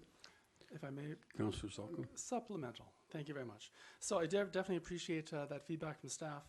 I do notice that in the discussions at the APC, not fully captured here in the minutes, there was a concern about the lack of policies, the lack of bylaw support with respect to moving forward with our new OCP. And as we all know, a housing strategy would actually support moving forward with respect to modernizing our bylaws and coming up with the actual policies that would solidify what the APC is intended to do. So the next question I have is mentioned in that meeting also, which unfortunately wasn't captured in the minutes, was something referred to as an APC manual. Now, I do apologize. I have missed at least one meeting. I don't know whether that APC manual has made it to council for review. And if not, is it possible to ask if it will be intended to come to council for review, or at least to be received? Thank you very much. Ms. Jensen, can you answer? To clarify, there are a number of informational materials that have been prepared recently that we will be bringing forward for council to view. Thank you. And one more item, if I may, please. Yes, please. Again, relating to the minutes. In item 6, it talks about guest speakers. So the question I have, and this sort of touches a little bit on community engagement. The other two commissions have room for the public to actually speak. In fact, it's part of the agenda. Even though it's not mentioned as part of the terms of reference, it's not mentioned as part of their bylaw, enabling bylaws. Similarly, for the Advisory Planning Commission, it's not mentioned specifically in the bylaws.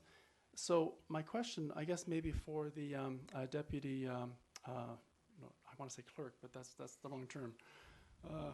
I'm sorry, Ms. Jones, what's your title? Corporate Services. Corporate Services, thank you. Okay, I'm just going to stop you there because this seems to be getting into the substantive process, which you have a right to do, but not necessarily in the context of these minutes. So I think if you want to make changes or propose changes for the process of the APC, I think you need to do it in a separate line.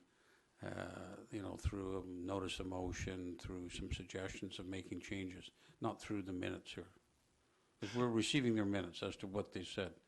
Absolutely, and my intent of asking these questions is to understand what these words are trying to say to me, because some of this doesn't exactly make sense. So I just wanted to understand, what does guest speakers mean, and will the public have an opportunity to speak? That'll be up to the chair. That'll be up to the chair in their process. Right now, they're not. They don't do that. So the guest speakers will be an outsider who brings information, much like they do at the Heritage guest lectures, and it's really for the commission, not for an interchange with the public at the meetings. So thank you very much, Chair. Okay. I do appreciate you wanting me to sort of restrict comments specifically to these minutes, and of course with our red tape reduction process, we have quite a summarization of the discussion. So I just wanted to maybe expand it back out so I could understand a bit more of what actually happened at that meeting, since these minutes don't quite give me an idea of what was going on. Thank you very much. Okay, thank you very much. Any other comments about receiving the minutes? All in favor? Opposed? Not opposed. Thank you very, oh, you opposed to receive the minutes. Thank you very much. Okay. That was 15. 16 deals with correspondence we have relating to items further on in the agenda. Could Move there- receipt. Motion to receive, please. Thank you. Second. Moved and seconded. Discussion. All in favor? Opposed? None opposed. Thank you. New business, verbal report. Any new business? Yes, Councillor Murdoch, new business, please. I believe this is the place for notices of motion, is that correct? Yep, Yeah. you can put a notice of motion, yep. So just a heads up to council at the next council meeting, just to get it in time for UBCM. There's going to be a couple of motions I'm going to bring forward, suggesting they go forward to UBCM. And they're quite simple. One is the just recognizing that all the three parties in the current legislature are have some plan for campaign finance reform. And so the motion is really just going to be looking at if they make changes at the provincial level, that those are reflected in the municipal level as well, so that any campaign finance changes are sort of equivalent for the two sides. And the second motion will be, it's kind of an odd one, but it's very technical, but essentially the Local Government Act is very specific when it comes to local governments, regional districts, in areas that you cannot have employees of an organization sitting on the governance board for those organizations. So an employee of a municipality can't also be on the council. However, for some reason, the improvement districts, which are also covered in the Local Government Act, aren't so excluded. And it appears to be some sort of oversight. So my motion is just going to be to request of the provincial government they include the improvement districts into their guidelines for employment. Okay, thank you very much. Thanks for that notice. Did you look at the deadlines? What are the deadlines for We're UBC? okay. They have to be before the end of June for them to be submitted. And they're submitted electronically. So We're going to have a very sparse June 26th meeting, unfortunately, because I'm going to be away. Councillor Croft is away, and Councillor Ney is away. So if any of you four who are left standing aren't able to come, that means there won't be any meeting at all. So just keep that in mind. Okay. So that was it. Councillor Zalko, next, please. Thank you very much, Chair. In terms of new business, I have two notice of motions to put forward, please, for the next meeting. The first notice of motion will have to do, or is suggesting that Council establish a select committee to provide advice to Council and the district on environmental matters. Thank you. The second notice of motion, and I'll be providing the wording to Ms. Jones after the meeting. The second notice of motion is that Council ask for a review of the red tape reduction initiative, a review that includes public input, and ideally report back before the end of our council term. Okay, thank you. Thank you. And at the appropriate time, I have some updates from committees and commissions and things. All right. So I don't have a report from the CRD, our meetings this week. Other verbal reports? None?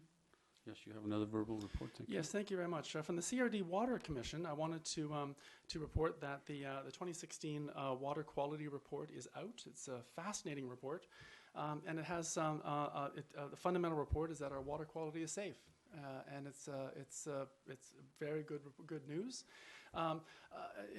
It does also indicate that that at least three of the core municipalities have a little bit of work to do, and we happen to be one of those three. And I'm very pleased to hear that staff has already has a plan in motion to take care of all the items that have been highlighted in the water quality report. Thank you. The second item related to CRD Water Commission is that if you are a gold panning person, if you have a placer mine in the new reservoir area, there's a new procedure for you to pan for your gold. I'm amazed how many placer mines are still active out there, so just be aware that don't just move in unless you actually get some paperwork done. Thank you. I'm not sure how many of our residents that applies to, but you never know with 18,000 people. I might just, I was just, as you were talking about this other report, I was reflecting on your 2 notices of motion. It strikes me that your 2 notices of motion would fall squarely in the protocol for our priority sections. So in other words, I think you should be ready to address that. And typically then, therefore, that, as I can recall the protocol, we would ask staff to how that, whatever the proposal is, to change direction or add work, and we'd get a report back on that. So just keep that in mind, I think, because it does seem to be captured by the protocol that we've all agreed on. Okay. Other verbal reports, Councillor Zalka, you're on a roll now. Thank you very much. Yes, the final update is related to the task force on the update to the community engagement report. I do wish to apologize on behalf of the task force. Twice the dog ate the report. Technology has caused it to get lost twice. The report is nearly ready for presentation. Looks like it's going to miss going to miss the summer and come forward in the early fall. Okay, thank you. More, Councillor Murdoch. Oh, just wanted to make councillors and public aware of the fact that the library is holding a series of reconciliation events that are very worthwhile going to. There's been a couple so far, one on various artists and art historians and so forth, looking at the impact of residential schools and so forth. Another one, more of a roundtable discussion about building community communications and so forth. And they're on the GVEPL website. There's a number of them coming up. They're very worthwhile. They've been very popular, very well attended, and I found them quite informative. So if people are interested, just keep an eye on the website. They're definitely worth attending. And I think I was just going to make a comment as well on the red tape reduction. And I think Councillor Zelk was touching on the Advisory Planning Commission review process. I think it's, I would appreciate not today at all, but certainly I think it would be nice to sort of have some thought for us to, I don't know if we need anything formal, but just some sense of where we're going to come back to those 2 things. We've had them now for a few years, and I think probably by the end of the term it would be nice to have some time to look at them. So this is not a directing thing. I think rather than having a direction of motion, I'd just feel more comfortable that we sort of have in our timeline somewhere that we're going to kind of have some time in there to review them as a council in terms of the things that have worked, things that we can improve. So it might be more appropriate sort of request of staff than a formal notice of motion, but we'll leave that for now. Thank you. Thank you very much. Councillor Braithwaite. Thank you. I just wanted to put I am a director of the Oak Bay Tea Party Society, and I just wanted to put that hat on for a moment and say publicly how much the Society appreciates the help that we get from the municipality to put on the Oak Bay Tea Party. Public Works, Park Recs, and Culture, the Police Department and the Fire Department are all very involved in helping us to put on a very wonderful event, especially this year with fireworks. So the fire department was involved even more. But truly, we couldn't put this event on for all of Oak Bay and our surrounding communities without the help of our municipal staff. So I would like to publicly say thank you very much to staff. I'm sure there'll be a letter coming from the director of the Tea Party. But for me personally, it makes me very proud when I see the staff and how they interact with everyone. And no matter what you ask for them, they're always there to help. And so it's wonderful to do that, to have them there. And also one other person who is very involved in the Tea Party is Noreen from, she used to be with the Oak Bay Green Committee. She touches basically and I don't know how she does it, but she touches basically every piece of garbage that is thrown away at the Tea Party, and she sorts it. And I was just looking for the email that I received that said how much she diverted from the landfill. But unfortunately I couldn't find it. But I will get those stats to you guys because it's pretty astonishing how much she's able to divert from the landfill. And then the only other thing I wanted to say was thank you for this. I immediately went to look at Oak Bay Parks and Rec, and did you know there's a spelling mistake in here? It actually says Parks Recreaton and Culture on 3 different spots in here. I'm sorry. I hope you only had a few printed. And I will proofread next time if you like. I'm just happy that you've read the report. which is quite a break from the past. So that's good. Okay, thank you very much. Any other reports? It's a night full of updated reports. Thank you very much. Resolution number 18, we're confirming the appointment to Move the appointment of Patrick Frey to the Advisory Planning Commission. Second. Thank you. Moved and seconded. Discussion. All in favor? Opposed? Not opposed. Number 19, the development variance permit application at 1918 Crescent. And we have that. This is we moved away from the lift from the table. So we actually need a motion on this. I'll move the resolution. Second. Okay. Now, is the owner here? Or hi. So the motion is on the table. Does anyone have questions of the owner? We wish to hear from the owner. We've had this at committee of the whole before. Yes, go ahead.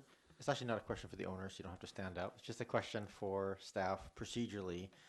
There was one letter of the house in behind, and they were concerned about sight lines for the subdivision of the property. My understanding is this is a subdivision, correct? So there is a siting and design component of this for the new houses being built on the subdivided lots. That would be the point where we would address sight lines and concerns and so forth. Is that correct? That's correct. It would happen through the subdivision. Okay, so at this point, we're just really considering the merits of the subdivision itself, and the siting and sight lines would be considered essentially separately from that at that point. Correct. Okay, thank you. Okay, thank you. Now, any other members of the public wish to speak to us on this issue? Yes, please come forward. We can ask you to state your name, fill out that little document there, so we know the spelling of your name, and then tell us where you, what community you're from, and you have the floor. My name is Fran Spencer. I'm from Oak Bay. And I don't know, I have been informed that it's probably not the correct time to approach this, but I just wasn't sure when I would have an opportunity to talk about sight lines. It's similar to the This house is the rule. time. Okay. But you will also, I know the approving officer has a process, because the whole subdivision is apolitical.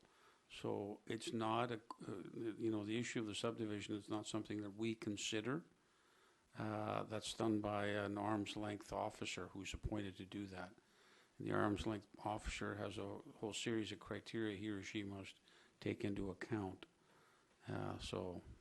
But you can tell us about it now. And Okay. And then will I have an opportunity to speak to that officer? well, I'm not sure they hold public meetings as such, but they certainly read letters and plans and this kind of thing. Ms. Jensen, you're... Yeah, if I may, as the subdivision proceeds, we would be looking at siting and design through the advisory design panel for new development happening on each of the proposed lots. That would then come forward to council for approval at a later date.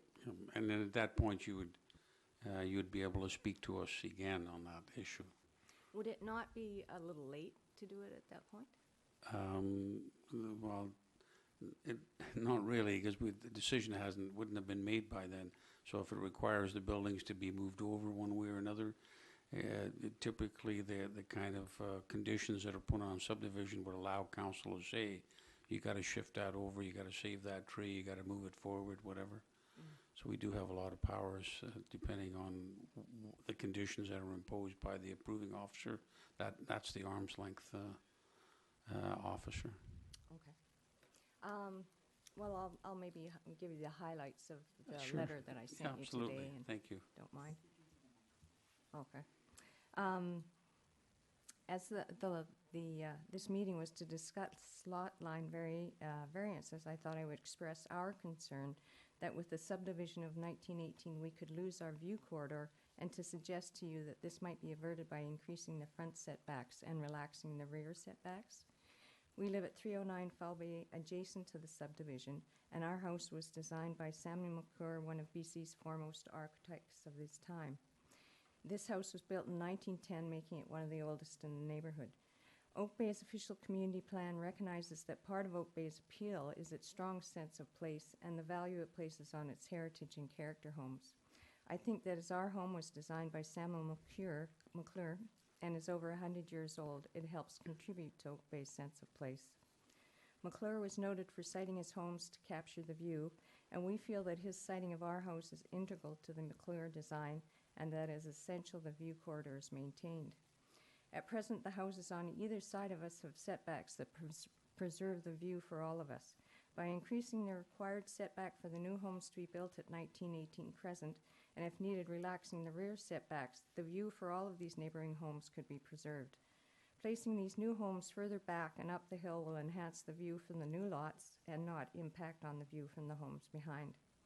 If the view from our house is maintained, it might prevent future generations from demolishing the house to try to regain the view. Thank you. Thank you very much. Thank you. A question to the speaker? Yes, if you just remain there, Councillor Zalka has a question for you, Hi, please. if I may. Are you an immediate neighbor to this property? Yes. The reason I ask is that at the Advisory Planning Commission, it was indicated that, where could I find it again? The applicant indicated immediate neighbors have been consulted and are in support of the proposal. Have you changed your opinion? No, I agree. I'm happy with the subdivision, and I don't really have a problem with the lot line variance at the back. It's just moving, making sure the view corridor. Yes, All right, thank I'm you. just concerned that, you know, I should get my concerns out there right now for the future. Thank you very much. Thank you. Anyone else wish to address us on this issue? Thank you very much. Council now. We'll take it back to council. Anyone wish to discuss the motion? Seeing no one, call a question. All in favor? Opposed? None opposed. Thank you very much. At some point when, if this is approved and if there are conditions put on it, it'll come back here as has been suggested. So thank you very much. That was 19. We move on to 20, which is 2566 Bowker. This is a resolution with respect to a variance between buildings and structures. Move the resolution. Second. Moved and seconded. Now, is the applicant here for, yes, are you the owner or the representative? Owner and applicant, okay. Is there any questions for the owner and or the applicant? Okay, seeing none. Is there anyone here who wishes to address us on this issue from the public? All right. Does anyone have any questions for staff or other? Okay, then we're ready for a discussion. We have the motion before us. Discussion, seeing none. All in favor? Opposed? None opposed. Thank you very much and all the best with that project. Thank you.